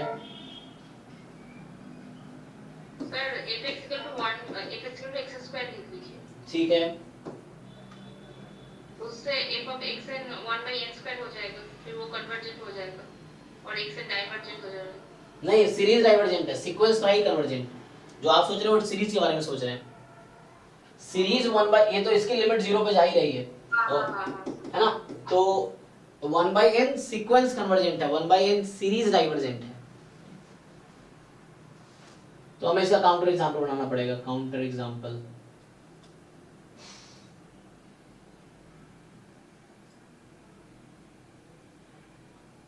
xn सीक्वेंस है 0 1 में, fxn कन्वर्जेंट हो जाए, लेकिन xn कन्वर्जेंट ना हो। मतलब ये देखना है कि xn कन्वर्जेंट ना हो। तो इनवर्स इमेज में 2 वैल्यू आ जाए, ऐसा भी हो सकता है कि इनवर्स इमेज में 2 वैल्यू आ जाए। ओके, एक काम करते हैं, xn में n लेने से हो जाएगा सर, n लेने से, हाँ n तो ले, n लेने से वो n ले लेंगे और fx = 1/x लेंगे, लेकिन 1/x लेंगे आप, डोमेन क्या है 0 to 1 है ना।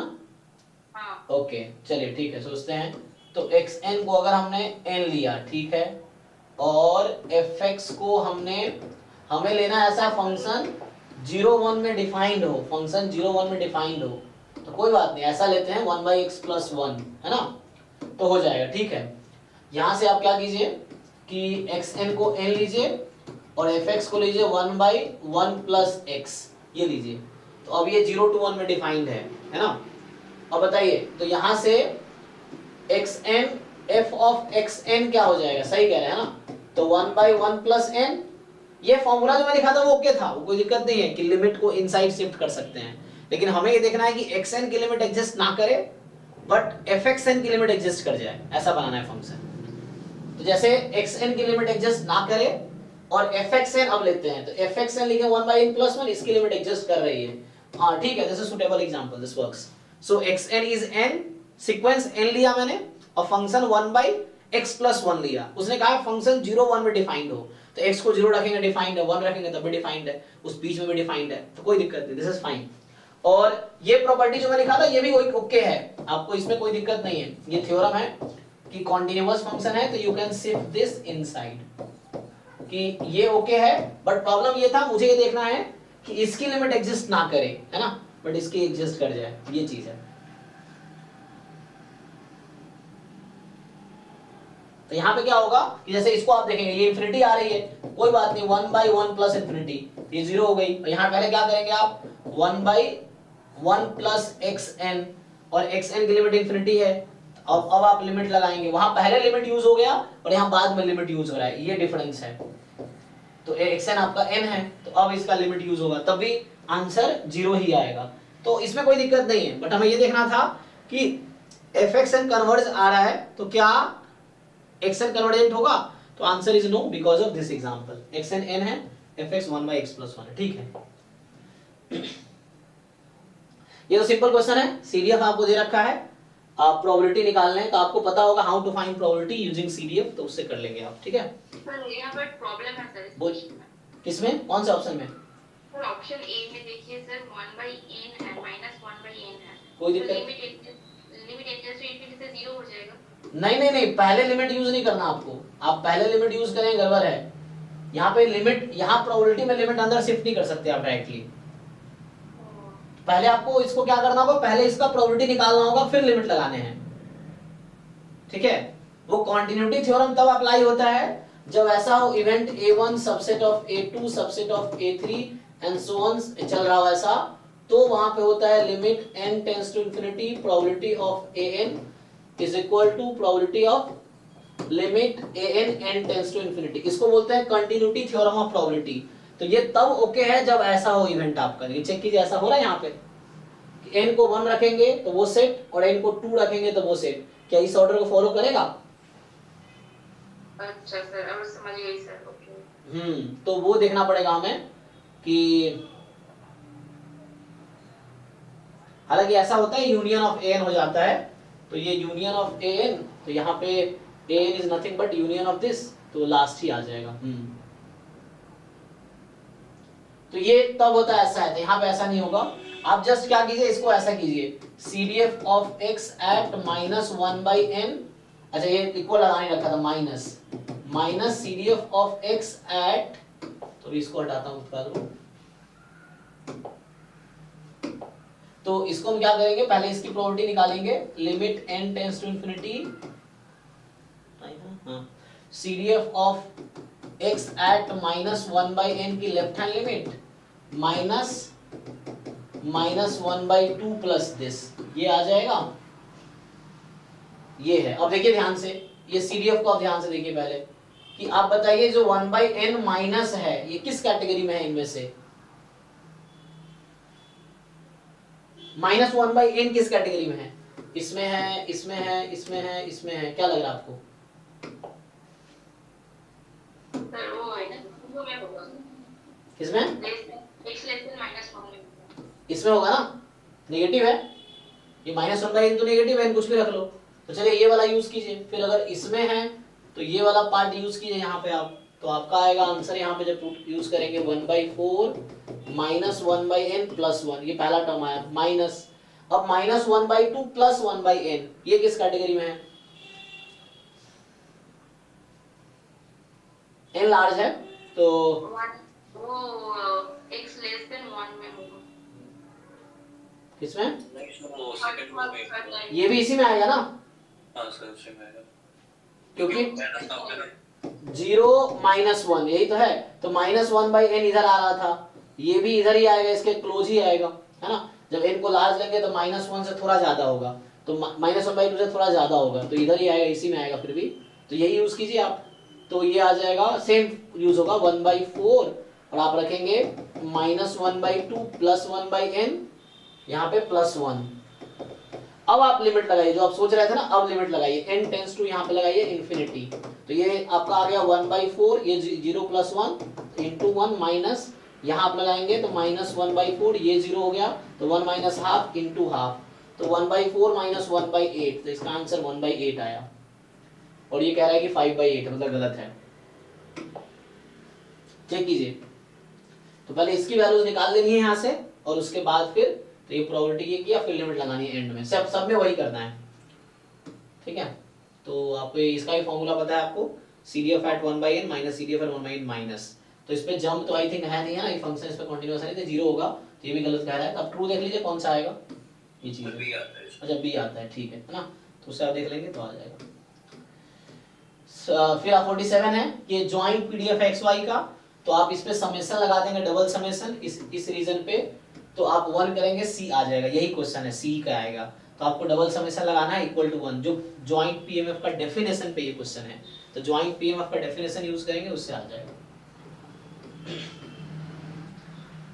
ये देखिए क्वेश्चन, तो ये हमने भी सॉल्व किया था कि x1 x2 xn be a random sample for size 10 from normal 3 mu sigma distribution where mu जो है मीन वेक्टर है और नॉन सिंगुलर सिग्मा है, नो दिस x1 बार पहले 5 रैंडम वेरिएबल का मीन है, तो रैंडम वेक्टर का मीन है, और जो x2 है अगले 5 का मीन है। s1 जो है वो आपका 1/n समेशन, जो सैंपल है ना, वो हमारे पास वहाँ वेरिएंस था उसमें, तो ये सैंपल वेरिएंस मैट्रिक्स है वो भला की यहाँ पे, और s2 अगले 5 का है। तो पूछ क्या रहा है आपसे, then which of the following statement is true.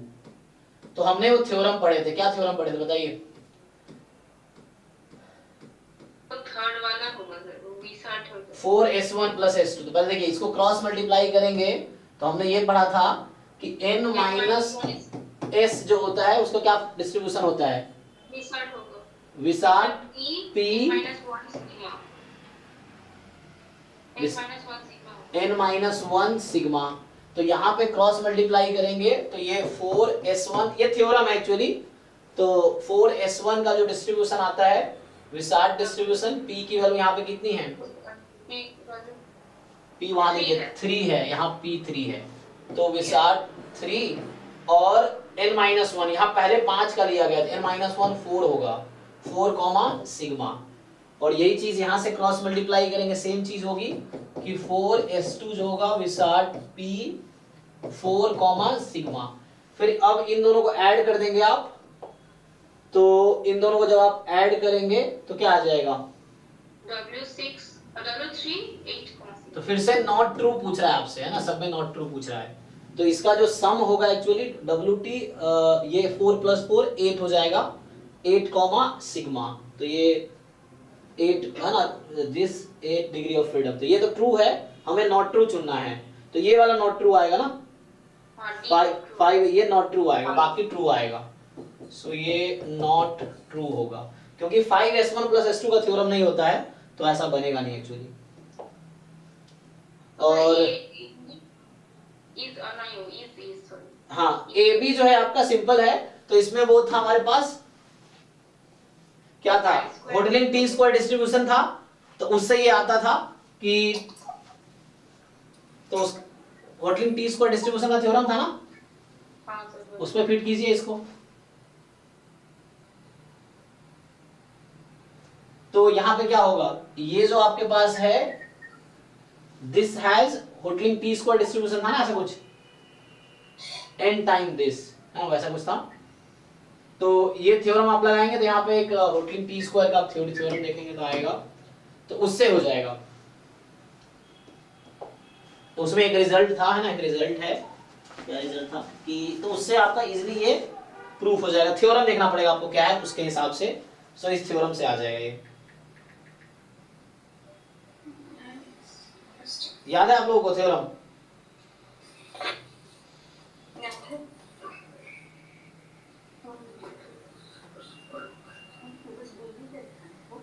और ऋषभ आपका माइक ऑन है?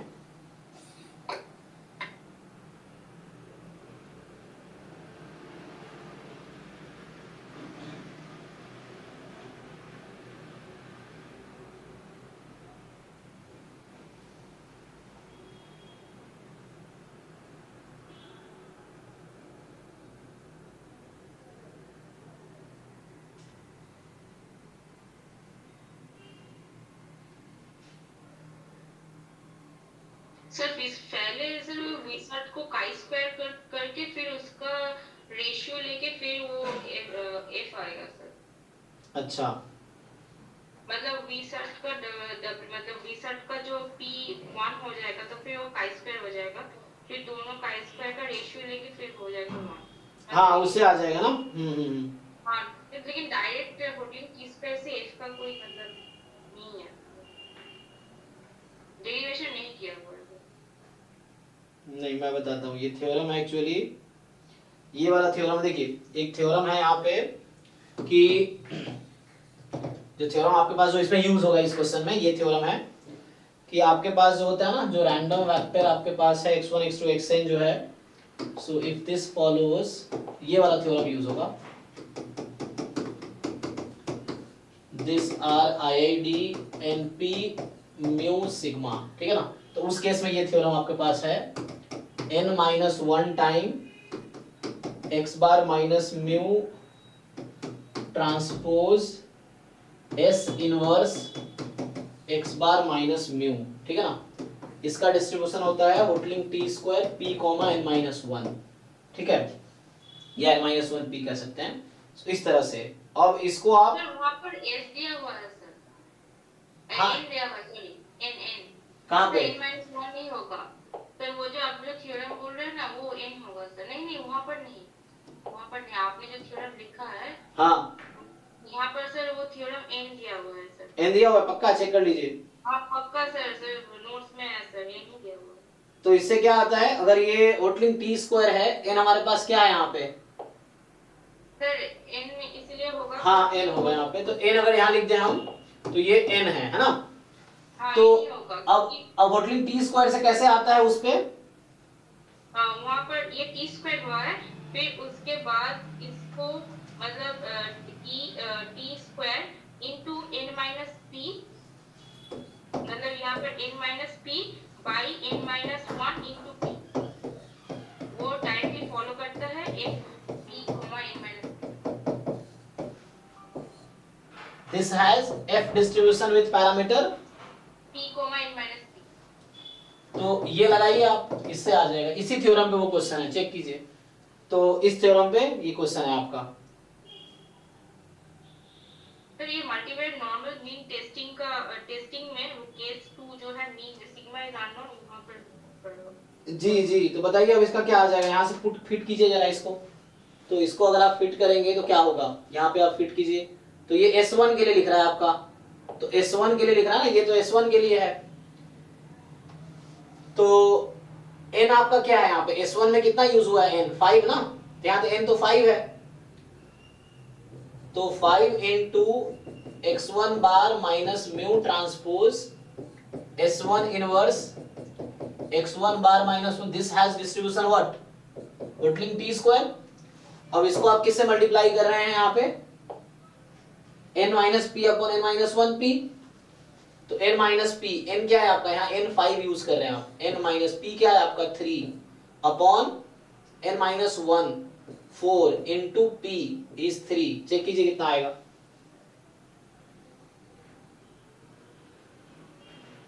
सर आ गया सर 5/6। तो यहां से क्या बनेगा आपका कि ये 5 है 2, तो ये काट देंगे आप, तो 2 2 जा 4, 5/6, ठीक है। तो इस तरह से आ जाएगा, ओके।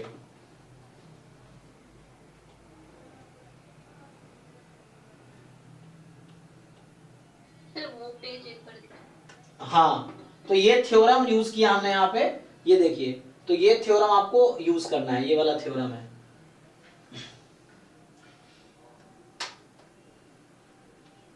तो आपको ये थ्योरम याद है, थ्योरम डायरेक्टली यूज हुआ है। पहला पॉइंट ये है और दूसरा पॉइंट ये है। तो होटलिंग टी स्क्वायर को जब इससे मल्टीप्लाई करते हैं तो एफ में चला जाता है। हाँ, वो एस की वजह से -1 वहां पे हुआ है, ठीक है।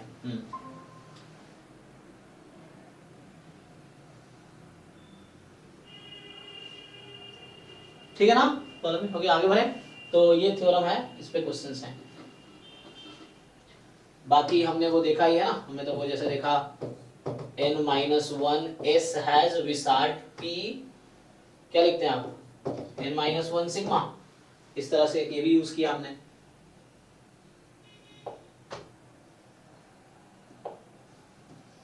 तो ये है, चलिए आगे बढ़ते हैं। तो ये थ्योरम से नॉट ट्रू था, ये वाला नॉट ट्रू आ गया, बाकी ऑप्शंस ट्रू है। अब देखिए, ये जब F32 है तो इसी का रेसिप्रोकल है ये, तो हमें पता है कि F32 का रेसिप्रोकल F23 हो जाता है, तो F23 ट्रू है। और ये ट्रू है क्योंकि हमने देखा उस थ्योरम से, इस वाले थ्योरम से ये ट्रू हो गया, और बाकी ये तो गलत कह रहा है क्योंकि इसी से कन्वर्ट, लेकिन 5 टाइम में नहीं आएगा ये। चलिए आगे बढ़ते हैं। Which of the following is are countable, समझिए। तो आपको बोल रहा है कि हाँ कोई बात नहीं, ठीक है ना। देखिए, तो which of the following is are countable, तो काउंटेबल से हमने पढ़ा था, जैसे नेचुरल नंबर का सेट है, रेशनल नंबर का सेट है, इस तरह से हमने पढ़े थे। यहाँ क्या बोल रहा है कि set of all functions from 1 2 3 10 to set of rational numbers. तो एक्चुअली क्या होगा, सेट ऑफ ऑल फंक्शंस जब आप बनाएंगे तो उसकी जो कार्डिनलिटी होगी, मैं कार्डिनलिटी लिख रहा हूँ इस सेट का, कि इस सेट पर टोटल कितने एलिमेंट होंगे, कार्डिनलिटी बताना है कौन सा सेट काउंटेबल है। तो आपको पता है ना कि फंक्शन अगर a टू b है तो total number of function from a to b, इसकी कार्डिनलिटी किसके इक्वल होती है, number of functions from a to b is equal to, याद है फॉर्मूला आप लोगों को,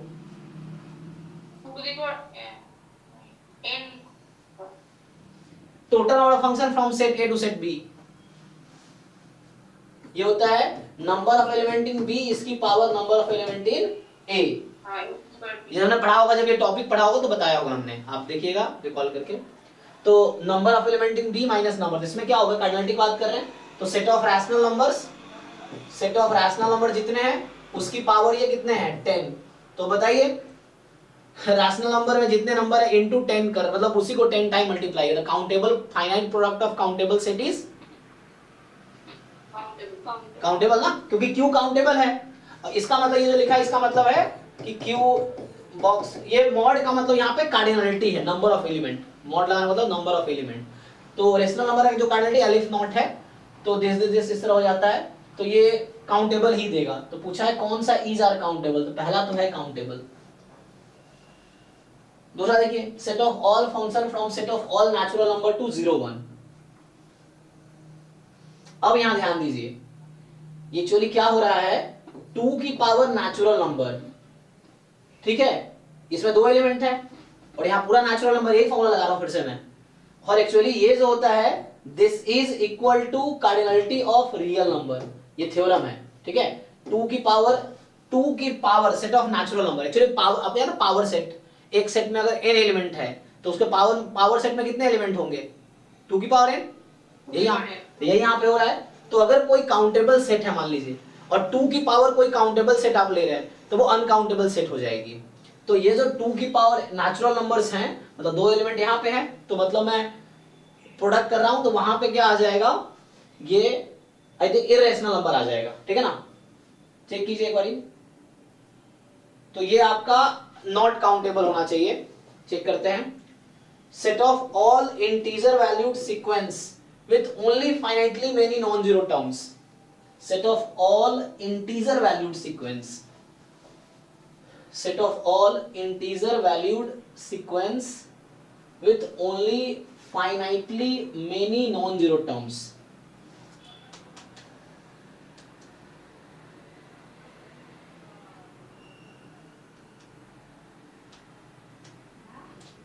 बोलिए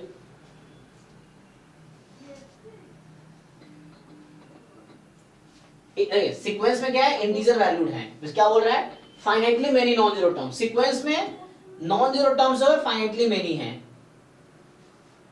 तो अच्छा आपके पास कितने चॉइसेस है समझिए, finitely many non zero terms, sequence में कितने टर्म्स होते हैं, इनफाइनाइट है ना। y1 to yn ये finite उसके बाद rest of term 0 0 हाँ set of all integer valued sequence with only finite many non zero term. तो मतलब कुछ terms finitely many non zero, उसके बाद सारे जीरो हो गए, तो finitely many non zero terms हैं।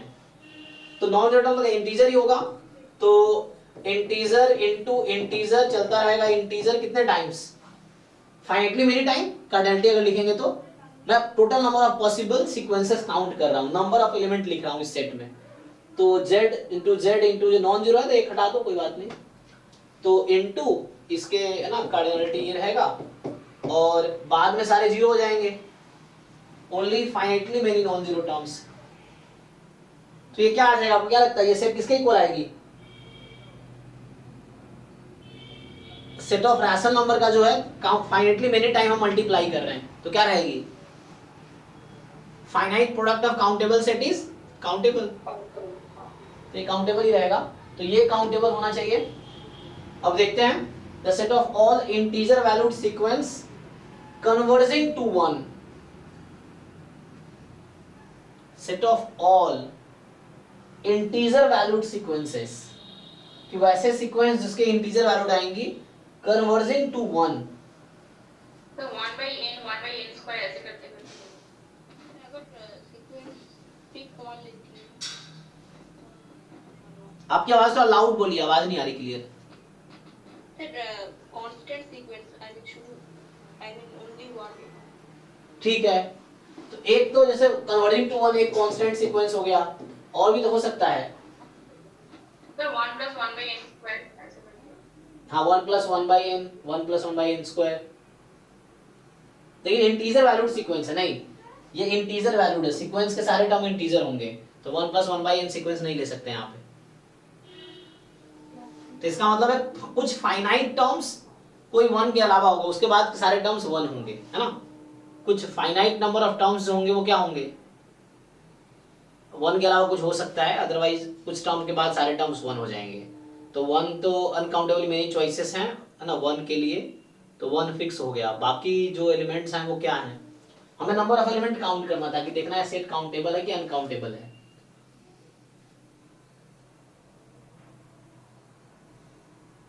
आप लोग बताइए, तो मुझे लगा ये भी काउंटेबल ही होना चाहिए।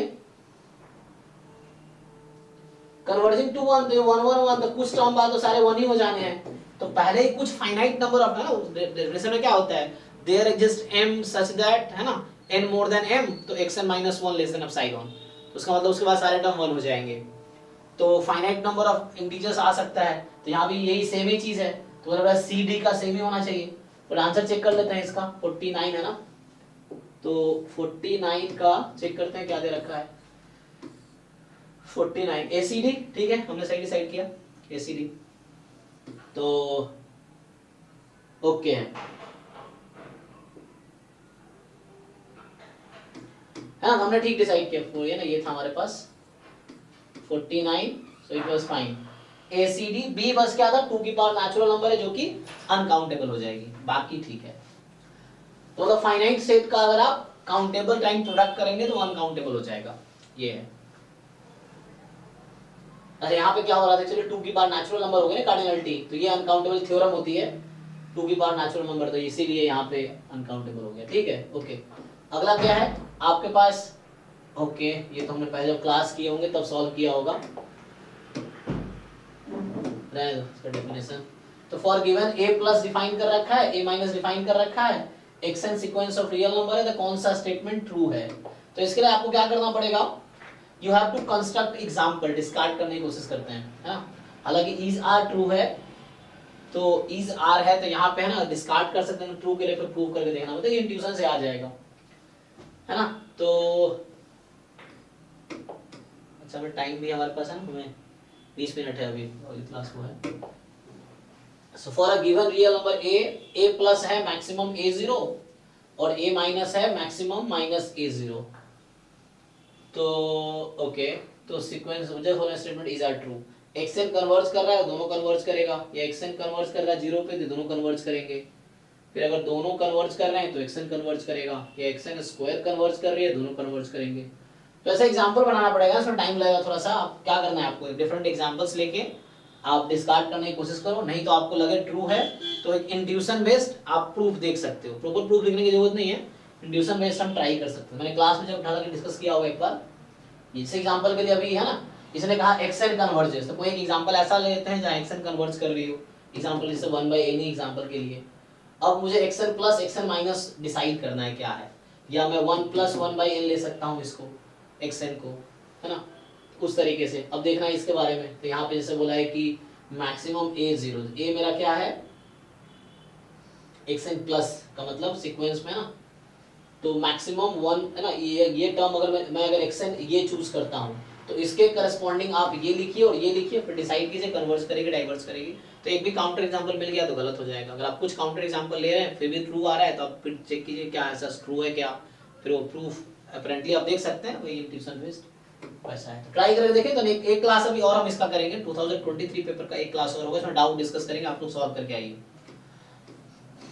51 ये सिंपल है कि आपको जैसे ये सेट है 1 0 0, तो you have to write linear combination of this this and this. Linear combination लिख देंगे तो फिर ए ऑपरेट कर दीजिए उस पे, तो फिर आपका इसका इसका और इसका लीनियर कॉम्बिनेशन में ये आ जाएगा। तो बस यही करना है हमारे अल्फा बीटा गामा लेके फिर उसका अल्फा बीटा गामा का वैल्यू लिख के, हाँ, तो ये जैसे इसको लीनियर कॉम्बिनेशन लिखना है उसके, फिर ए ऑपरेट कर देना है, तो यहाँ भी लीनियर कॉम्बिनेशन आ जाएगा, तो उससे करना पड़ेगा। यहाँ पे आपके पास x positive value continuous random variable है विद फाइनाइट मीन, ये बॉक्स x है। तो जैसे हम लोगों ने एक क्वेश्चन पहले भी आया हुआ है कि x अगर एक्सपोनेंशियल 1 है तो ये जो greatest integer function of x है वो आपका क्या हो जाएगा, ज्योमेट्रिक, हाँ ज्योमेट्रिक 1 माइनस p की पावर -1 ना, ऐसा कुछ 1। तो continuous actually exponential random variable वो ज्योमेट्रिक हो गया था। हाँ क्या जोर से बोलिए, आवाज नहीं आ रही बोलने में आपका। ये क्या बनता है, वो सर मतलब एक एक्सपोनेंशियल डिस्ट्रीब्यूशन और y हाँ वही बताओ, ठीक से बताओ, तुम ही बताओ। x अगर एक्सपोनेंशियल मान लो 1 है तो y क्या बनता है? जियोमेट्री हाँ p क्या है यहाँ पे? 1 by यही ना 1 माइनस 1/8, ओके 1 माइनस 1/8, ठीक है। तो ये है, जैसे एग्जांपल के लिए कंस्ट्रक्ट कर सकते हो इस तरह से, या तुम चाहो तो यूनिफॉर्म ले लो x को, यूनिफॉर्म समथिंग लेके मान लो यूनिफॉर्म 0 2 ले लिया, ऐसा करके हमने, एंड देन आप चारों ऑप्शन में चेक कर लो। इजी है यहाँ पे, है ना, हालांकि यहाँ पे इज आ रहा है, लेकिन जैसे ये एक दूसरे का कन्वर्स दिख रहा है, ये एक दूसरे का कन्वर्स दिख रहा है, तो कोई एक ट्रू होगा तो एक फॉल्स ही होगा, तो इनमें से एक ट्रू होगा, इनमें से एक ट्रू होगा। तो आप एग्जांपल लीजिए और एक को गलत देख लीजिए कौन सा गलत है, एग्जांपल लेके ही कर लीजिए तो उससे आ जाएगा। ट्राई करके देखिए। यहाँ भी एक रैंडम वेरिएबल विद पीडीएफ दे रखा है, एक्सपोनेंशियल 1, ये यूनिफॉर्म डिस्ट्रीब्यूशन है, तो ये तो थ्योरम है। आप जानते हैं सीडीएफ का डिस्ट्रीब्यूशन यूनिफॉर्म 0 1 होता है, तो इसका सीडीएफ लिखेंगे तो इजीली इसका सीडीएफ आ जाएगा यूनिफॉर्म 0 1, है ना, तो उससे आ जाएगा। फिर 1 माइनस सीडीएफ भी यूनिफॉर्म 0 1 होता है, वो आ जाए, उससे देख लेंगे। तो वही आप ट्राई करना है आपको, उससे हो जाएगा। फिर 2ex है तो इजी है, इसको ब्रेक करके आप ex प्लस या 2 टाइम, है ना, 1 माइनस e की पावर माइनस x क्या होगा? ये तो यूनिफॉर्म 0 1 ही होगा ना, तो सीडीएफ है, तो 0 2 लिखा है तो गलत लिखा है। तो इसको ट्रांसफॉर्मेशन करके जी जी जी, ट्रांसफॉर्मेशन करके इजीली, तो सीडीएफ वाला ट्रांसफॉर्मेशन करो, आ जाएगा। 54 में क्या है कि आपके पास 0 पे मास दे रखा है इतना है, और 1 2 3 4 पे इतना है, तो मतलब पीएमएफ आपको दे रखा है, और पूछ क्या रहा है कि कौन सा एलिमेंट ट्रू, ex निकालो, ex क्या है, तो ये तो हम लोग कैलकुलेट कर सकते हैं ना, वो है। इसका डेफिनेशन क्या होता है, अगर इसका डेफिनेशन आपको दिक्कत हो इसमें, तो इसका डेफिनेशन होगा summation x probability at x more than 0 है यहाँ पे, तो x की वैल्यू 1 से इंफिनिटी लेनी पड़ेगी upon probability x more than 0, so this is your expectation, उससे आ जाएगा। यहाँ भी ऐसा ही है, तो आप देख लीजिए फाइंड करके। यहाँ u भी 2 इंडिपेंडेंट IID रैंडम वेरिएबल है, लेना पड़ेगा। हाँ, तो यहाँ बस क्या है आपके पास u भी IID ये है, तो डिफरेंस सिमेट्रिक होगा अबाउट 0। देखिए कोई डिस्ट्रीब्यूशन अगर सिमेट्रिक होगा तो उसका मीन अपने मीन के अबाउट ही सिमेट्रिक होगा, अगर डिस्ट्रीब्यूशन सिमेट्रिक होगा तो हालांकि u माइनस v और v IID है ना, तो u minus v and v minus u का सेम डिस्ट्रीब्यूशन होगा, IID है इसीलिए, तो ये 0 के अबाउट सिमेट्रिक होगा। यस, अगर कोई भी डिस्ट्रीब्यूशन IID है x y, तो x माइनस y और y माइनस x का सेम डिस्ट्रीब्यूशन होगा, ठीक है ना, बिकॉज दे आर IID। तो यहाँ भी u माइनस v और v माइनस u का सेम डिस्ट्रीब्यूशन होगा, और अगर x एंड माइनस x का सेम डिस्ट्रीब्यूशन जहां भी है, इसका मतलब जो x है वो 0 के अबाउट सिमेट्रिक होगा, क्योंकि ये 0 प्लस x है और ये 0 माइनस x है, तो 0 प्लस x 0 माइनस x का सेम डिस्ट्रीब्यूशन, इसका मतलब इट इज सिमेट्रिक अबाउट 0। अगर ऐसा ना mu plus x and mu minus x, इसका अगर सेम डिस्ट्रीब्यूशन है, सो means distribution is symmetric about mu, है ना, तो पहला तो ट्रू है, सिमेट्रिक है। Distribution of u v does not depend on v, तो इसका सिंपल ट्रिक ये है, आपको क्या करना है, जैसे लैम्डा x है तो यहाँ पे दिक्कत है, जैसे हाँ जैसे u अपॉन v ये ओके हो जाएगा मुझे लगता है, ये क्योंकि lambda u upon lambda v कर सकते हैं, और जब आप यहाँ पे आई थिंक लैम्डा u का करके देखिए डिस्ट्रीब्यूशन, लैम्डा u एक नया रैंडम में मान लीजिए, तो देखिए वो फ्री हो जाएगा इससे, तो उससे फिर चेक अगर u into v लेती हूँ तो इंडिपेंडेंट है, तो फिर into expectation of v, expectation of u होती है lambda by 3 by lambda 2 by lambda, and expectation of v also 2 by lambda, so 4 by lambda square, that is depend on lambda. okay, that is also fine. But what about ratio? Ratio में आप e of u into e of 1 by v वैसे कर सकते हैं, हाँ, but it depends on lambda, then sure distribution depends on lambda, it's fine. But अगर if it comes free of lambda then you can say nothing, वो भी different हो सकता है, कई बार कैंसिल हो गया हो, है ना, ऐसा हो सकता है ना, बट ठीक है, हाँ आप उसे देख सकते हैं। So you check u and 1 by v, उससे दिख जाएगा।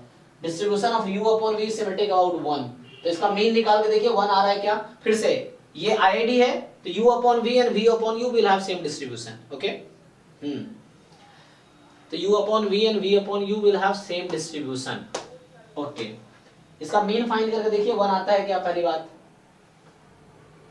मीन 2 आ रही है। 2 आएगा, तो ये तो ऐसे ही गलत हो गया, क्योंकि अगर कोई डिस्ट्रीब्यूशन सिमेट्रिक है तो अपने मीन के अबाउट ही सिमेट्रिक होगा। So this is wrong because it is 1, तो ऐसे ही आउट हो जाएगा फिर। Okay, this is joint PMF and आप ये जस्ट फाइंड कर सकते हैं ई ऑफ एक्स गिवन डेफिनेशन से कंडीशनल पीएमएफ निकाल के। फिर एमजीएफ है y का, तो मार्जिन भी निकाल सकते हैं, यहाँ से जॉइंट से दिख जाता है, आप फाइंड भी कर सकते हैं हालांकि मार्जिन निकाल के, और EX भी निकाल सकते हैं जॉइंट MGF ऑफ दिस। तो इसमें अगर आप जैसे अगर ये जॉइंट ट्रू है suppose, so when you put U0 है ना, U0 पुट करोगे तो Y का MGF आ जाएगा, V0 पुट करोगे उसका आ जाएगा, और बाकी डिस्ट्रीब्यूशन है ना। तो एक काम कर सकते हैं, जॉइंट है ना, तो joint should be product of marginals, तो वैसे भी सोच सकते हैं। अच्छा, इंडिपेंडेंट होगा तब प्रोडक्ट ऑफ मार्जिनल, इंडिपेंडेंट जरूरी नहीं है। ओके सॉरी, तो यहाँ पे जॉइंट है तो मतलब हाँ, अगर आप इसको U0 रखो एक बार V0 रखो, तो आपको सेपरेटली MGF मिल जाएगा, है ना। और अगर इसको प्रूफ करना हो आपको, तो प्रूफ करने के लिए है ना, मतलब मैच कर सकते हो ऐसे, अगर करेक्ट होगा तो ऑब्वियसली मार्जिन सेम आएगा, और प्रूफ करने के लिए वही फिर डेफिनेशन लगाने पड़ेंगे, तो उससे लंबा होगा। जैसे यहाँ पे आप फॉर एग्जांपल अगर आपने ये y का है ना, तो u को 0 रख दिया, तो u को 0 रख दिया तो ये आ जाएगा, ऑप्शन डी आया है सर। आ जाएगा ना, हाँ मतलब आ जाएगा ट्रू। तो वैसा आ जाएगा, ठीक है, करके देखिए, सॉल्व देखते हैं। अब यहाँ पे 57 कह रहा है कि XM is sequence of IID random variable with mean 0 variance 1, ठीक है, mean 0 variance 1 है। तो आपके पास yn है 1/n, तो ये y1 y2 y3 ऐसा मान लीजिए, और ऑप्शन ए ट्रू हो रहा है सर। है ना, तो यहाँ से आ जाएगा, आप देख लीजिए प्रोडक्ट क्या होगा। ऑप्शन ए ट्रू हो रहा है। अच्छा, तो उसके हिसाब से ट्राई करना पड़ेगा, कन्वर्जेस सेकंड मीन। तो इसका डेफिनेशन लगाइए, डेफिनेशन लगा के देखिए क्या आता है। फिर इसका डेफिनेशन आप अगर yn कन्वर्ज करेगी तो y प्लस 1/n भी कन्वर्ज करेगी 0 पे। तो कन्वर्जेंस प्रोबेबिलिटी में एक्सपेक्टेशन होगा ना? हाँ, कन्वर्जेंस में प्रोबेबिलिटी का मतलब तो एक्सपेक्टेशन होगा ना? नहीं एक्सपेक्टेशन क्यों, कन्वर्जेस इन प्रोबेबिलिटी, तो x yn डेफिनेशन लगा सकते हैं आप इसका, नहीं तो हालांकि ये कंसिस्टेंट एस्टिमेटर वाला भी चीज है, तो मैं बोल रही हूँ डेफिनेशन आप लगा के देख लो क्या होता है। This converges in distribute probability to this, तो जस्ट yn चेक कर लो, क्या yn कन्वर्ज कर रहे हैं इन प्रोबेबिलिटी टू 0, तो 1/n तो है, n टेंसिटी पे 0 ही हो जाएगी। तो आप ये चेक करो yn converges in probability to 0, yn निकालिए क्या आता है, और yn तो इसका मीन है ना, तो ये तो इससे आ जाएगा, weak law of large number theorem से। तो ऐसे वही बोल रही हूँ सर। हाँ, तो weak law of large number लगाइए, yn आप देखिए क्या आता है, उससे हो जाएगा। हाँ, तो y पे वो 0 आ जाए। अच्छा, ये आपने सॉल्व किया है, क्या बोल रहा है, consider the following regression model. तो आपको एक क्वाड्रेटिक दे रखा है, और alpha naught alpha 1 alpha 2 known parameter है। सो दिस, तो ये सर ने सॉल्व करा जब रिग्रेशन पढ़ा रहे थे। There exists unbiased estimator of alpha 1, alpha 2, alpha naught, mu। ठीक है, तो इसका मुझे भी ट्राई करना पड़ेगा, देन मैं बताऊंगा अभी, है ना। सर इसको इजीली हो जाएगा सर। कैसे? Sir yt minus a alpha not minus alpha 1 t minus alpha 2 t square. हाँ, वो हो रहा है। अब अल्फा t का डिस्ट्रीब्यूशन क्या होगा फिर? अल्फा t का डिस्ट्रीब्यूशन होगा y mu yt plus alpha t alpha not plus alpha 1 t plus alpha 2 t square, ये होगा कोमा, मतलब हाँ। तो उससे मतलब वो म्यू का जो वैल्यू है वो पुट करना पड़ेगा, लेकिन t का कोई डिस्ट्रीब्यूशन दिया नहीं है। इप्सिलॉन t का डिस्ट्रीब्यूशन ये है, बाकी तो एज अ कांस्टेंट ये ट्रीट होगा। तो इप्सिलॉन t का ये डिस्ट्रीब्यूशन है, t तो वो है नंबर्स है वहां पे 1 1। एक्चुअली यहाँ पे यू हैव 100 डिफरेंट ना, t फ्रॉम 1 to 100, t को 1 रखेंगे तो y1 y2 y3 y4, तो वो मैट्रिक्स बन जाएगी ना वहां पे। हाँ। इस तरह से तो आपकी जो मैट्रिक्स बनेगी उससे y1 से y100 तक, तो आपके पास जो मॉडल है, मतलब आपके पास टोटल 100 पॉइंट्स हैं। y1 y2 y 100 है, देयर आर 100 पॉइंट्स, t की वैल्यू 1 to 100 है ना, देयर आर 100 पॉइंट्स। अब आपसे ये पूछ रहा है यहाँ पे कि किसका अनबायस्ड एस्टिमेटर एग्जिस्ट करेगा, इज आर ट्रू, अल्फा 1 का अनबायस्ड एस्टिमेटर एग्जिस्ट करेगा, अल्फा 2 का, अल्फा नॉट का या इसको ट्राई करके आऊंगी इस पर। म्यू का। तो अगर आप लिस्ट स्क्वायर एस्टिमेटर का ट्राई करना चाहेंगे तो उसे भी कर सकते हैं, फिर वो लिस्ट स्क्वायर एस्टिमेटर से आपको देखना पड़ेगा कि क्या वो लिस्ट स्क्वायर एस्टिमेटर अनबायस्ड होगा, ये है। तो हम लोग ये जानते हैं जो सिंपल लीनियर रिग्रेशन मॉडल है उसमें तो जो लिस्ट स्क्वायर एस्टिमेटर आता है वो अनबायस्ड होता है, सिंपल लीनियर मॉडल में, है ना। यहाँ पे ये सिंपल नहीं है ना, यहाँ पे क्वाड्रेटिक हो गया, लीनियर वहां पे होता है, तो ये क्वाड्रेटिक है। तो आपको यहाँ चेक, मल्टीपल हो गया सर, हाँ मल्टीपल लीनियर हो गया। हाँ मल्टीपल लीनियर हो गया यहाँ पे, मतलब ये टर्म यहाँ क्वाड्रेटिक में, पी के टर्म में, लेकिन कोई ये मल्टीपल लीनियर रिग्रेशन मॉडल है, कोई कोएफिशिएंट तो लीनियर ही है।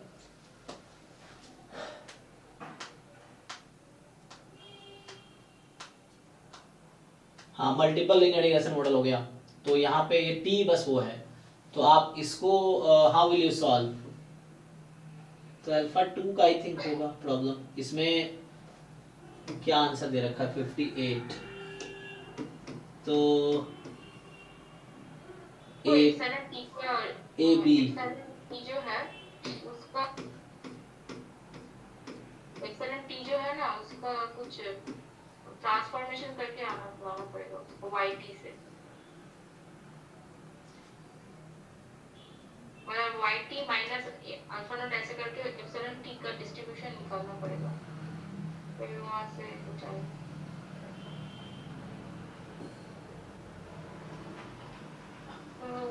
तो अल्फा 1 अल्फा 2 का अनबायस्ड एस्टिमेटर आ जाएगा। अच्छा ये अल्फा नॉट और म्यू का नहीं आएगा, ये ऐसा कहना चाह रहा है, तो ये प्रूफ करना पड़ेगा, है ना, इसका मेनली प्रूफ देखना पड़ेगा, हाउ टू प्रूफ। ठीक है, मैं नेक्स्ट क्लास में डिस्कस करता हूँ, अब ट्राई करके आओ, इसको ट्राई करते हैं। सो ये आपके पास एक, ये हमने क्लास में किया था, v1 v2 v3 है इनर प्रोडक्ट, और u आपके पास वेक्टर है इस तरीके से कि इनर प्रोडक्ट u का v1 के साथ, u का v2 के साथ और u का v3 के साथ दे रखा है 1 2 3। तो बोल रहा है a square plus b square plus c क्या होगा। एक तो है कि आप सिस्टम सॉल्व करो, दूसरा होता है प्रोजेक्शन। तो प्रोजेक्शन क्या होता है कि ये जो u है ना, u का कंपोनेंट,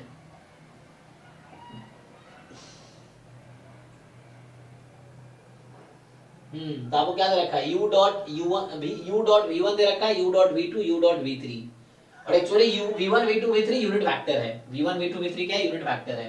तो एक यहाँ पे आइडेंटिटी आता है, जो ये कंपोनेंट है ना u का, जैसे a है तो ये होगा u का v1 के साथ इनर प्रोडक्ट अपॉन v1 का v1 के साथ, तो ये तो 1 आ जाएगा, ये फॉर्मूला होता है, तो ये जस्ट 1 आ जाएगा आपका, क्योंकि ये तो यूनिट वेक्टर है ना, v1 यूनिट वेक्टर है, तो ये 1 आ जाएगा, तो ये जस्ट 1 दे ही रखा है क्वेश्चन में, ऊपर वाली वैल्यू 1 अपॉन 1 आ जाएगी। b जो है ना, ये u v2 upon v2 v2, ये यूनिट वेक्टर है, तो ये 2 अपॉन 1 आ जाएगी, और c जो है ये b था u v3, फिर ये v3 आ जाएगी, तो ये 3 अपॉन 1 3 आ जाएगा। ठीक है, तो इस तरीके से आंसर आ जाएगा आपका। या दूसरा तरीका भी है, आप लीनियर कॉम्बिनेशन भी कर सकते हैं, डॉट प्रोडक्ट करके फिर वो पूरा सॉल्व करना पड़ेगा आपको, इक्वेशन 3 अननोन बनेंगे अगर आप ऐसे डॉट प्रोडक्ट करेंगे, this time a this time b this time, उस तरह से करना पड़ेगा तभी आ जाएगा। ये देखिए ये आपके पास क्या है 60 में टाइम है ना बस, हाँ, तो ओमेगा दे रखा है सैंपल स्पेस, ये सिग्मा फील्ड दे रखा है आपको। ठीक है, अब इवेंट, एक इवेंट की प्रॉपर्टी दे रखी है और random variable defined on this, तो ये x1 is 1, मतलब ये हो गया है क्या x ओमेगा, तो ये सैंपल स्पेस का एलिमेंट है और ये रैंडम वेरिएबल की वैल्यू है, तो x का रेंज है 1 2, बस 1 2 3, और ये ब्रैकेट में जो ओमेगा है ये सैंपल स्पेस का एलिमेंट है 1 2 3 4। तो सैंपल स्पेस के, है ना, रैंडम वेरिएबल क्या होता है, function from omega to r, तो इन एलिमेंट्स का मैप क्या है वो दे रखा है रैंडम वेरिएबल में। तो आपसे पूछ रहा है x less than equal to 2, समझिए, तो x less than equal to 2 है, तो आपको देखना है x less than equal to कहां है, x 1 है यहाँ पे, x यहाँ पे 2 है, तो 1 2 3, तो यहाँ इवेंट अगर आप लिखेंगे तो इस तरह से कर्ली ब्रैकेट में लिखना पड़ेगा 1 2 3, उसकी प्रोबेबिलिटी 3/4 है एक्चुअली। ठीक है, यहाँ बोल रहा है 1 4 का, तो इन दोनों को यूज कीजिए आ जाएगा, है ना। तो 1 4 सर स्ट्रिप g से आएगा सर 1 4। अच्छा 1 का कॉम्प्लीमेंट क्या है इसमें, देखिए 1 का कॉम्प्लीमेंट क्या आएगा, इस सेट में 1 का कॉम्प्लीमेंट क्या है? 2 3 अरे 1 का कॉम्प्लीमेंट क्या है इसमें? 2 3 4 ना, 2 3 4 2 3 4 हाँ ये सैंपल स्पेस है ना 2 3 4, तो 1 की प्रोबेबिलिटी 1/4 है, तो ये जो 2 3 4 सेट है इसकी प्रोबेबिलिटी आ जाएगी 3/4। और यहाँ पे देखिए ये यहाँ पे लेस देन 2 था तो 1 2 3 आएगा इसमें, 1 2 3 की प्रोबेबिलिटी 3/4 है, तो जस्ट 4 की प्रोबेबिलिटी आ जाएगी 1/4। समझिए x less than equal to 2 है, तो x की वैल्यू यहाँ पे x is 1 x is 2, तो ओमेगा क्या है? ओमेगा 1 2 3, तो ये है इवेंट 1 2 3 जिसकी प्रोबेबिलिटी है 3/4, तो इसका कॉम्प्लीमेंट क्या होगा? 1 2 3 का कॉम्प्लीमेंट क्या है? 4, 1/4 होगा। तो 4 की प्रोबेबिलिटी 1/4 है। और यहाँ क्या पूछ रहा है? ये तो पूछ रहा है, तो 1 की प्रोबेबिलिटी थी क्वेश्चन में दे रखा है 1/4 और 4 की यहाँ से आ जाएगी कॉम्प्लीमेंट लेके 1/4, तो इसका आंसर 1/2 है, खत्म। इतना ही करना है, यहाँ से कॉम्प्लीमेंट लिया तो 4 की प्रोबेबिलिटी 1/4 और 1 की प्रोबेबिलिटी यहाँ दे रखी है मुझे, तो यहाँ से 4 की प्रोबेबिलिटी आ गई 1/4 और 1 की दे रखी है, यूनियन ले लेंगे तो ये आ गया, और डिसजॉइंट है तो यूनियन एक साथ। ये आपके पास फिर से इवेंट है, तो यहाँ भी पूछा था क्वेश्चन पहले ही आपने ना, ये डिफरेंस जो है डबल एक्सपोनेंशियल होगा, मॉड ले लिया तो एक्सपोनेंशियल 1 ही आ जाएगा, Exponential हो जाएगा हाँ। और उसके बाद ये डेल्टा मेथड यूज कीजिए, आ जाएगा ये। फिर आपके पास यहाँ पे आपका ये तो जस्ट उससे आ जाएगा, consider a birth death process on state phase दे रखा है, तो बर्थ रेट्स दे रखा है आपको, डेथ रेट्स दे रखा है, तो इसका फॉर्मूला था ना, फॉर्मूला से यूज कर लीजिए। यूनिक स्टेशनरी डिस्ट्रीब्यूशन में आप क्या करते हैं?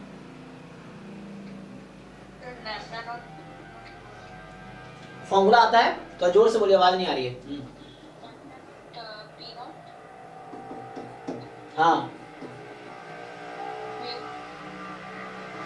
Is equal to lambda 1 p1 sorry μ1 p1, इस तरीके से इक्वेशन बन जाएगी। वो इक्वेशन सारी वैल्यूज दे रखी है, आप सॉल्व कर लीजिए, आ जाएगा। ये है, तो ये जस्ट इस इक्वेशन से जो है उससे सॉल्व हो जाएगा, ये इजी है। जिसको क्लास में हमने डिस्कस किया ऑलरेडी, तो उससे सॉल्व करके देखिए उस इक्वेशन से। यहाँ पे आपको ऑब्जर्व वैल्यू दे रखी है सैंपल की, और टी अनबायस्ड एस्टिमेटर है सिग्मा स्क्वायर का, जिसका वेरिएंस अटेन करता है क्रैमर और लोअर बाउंड।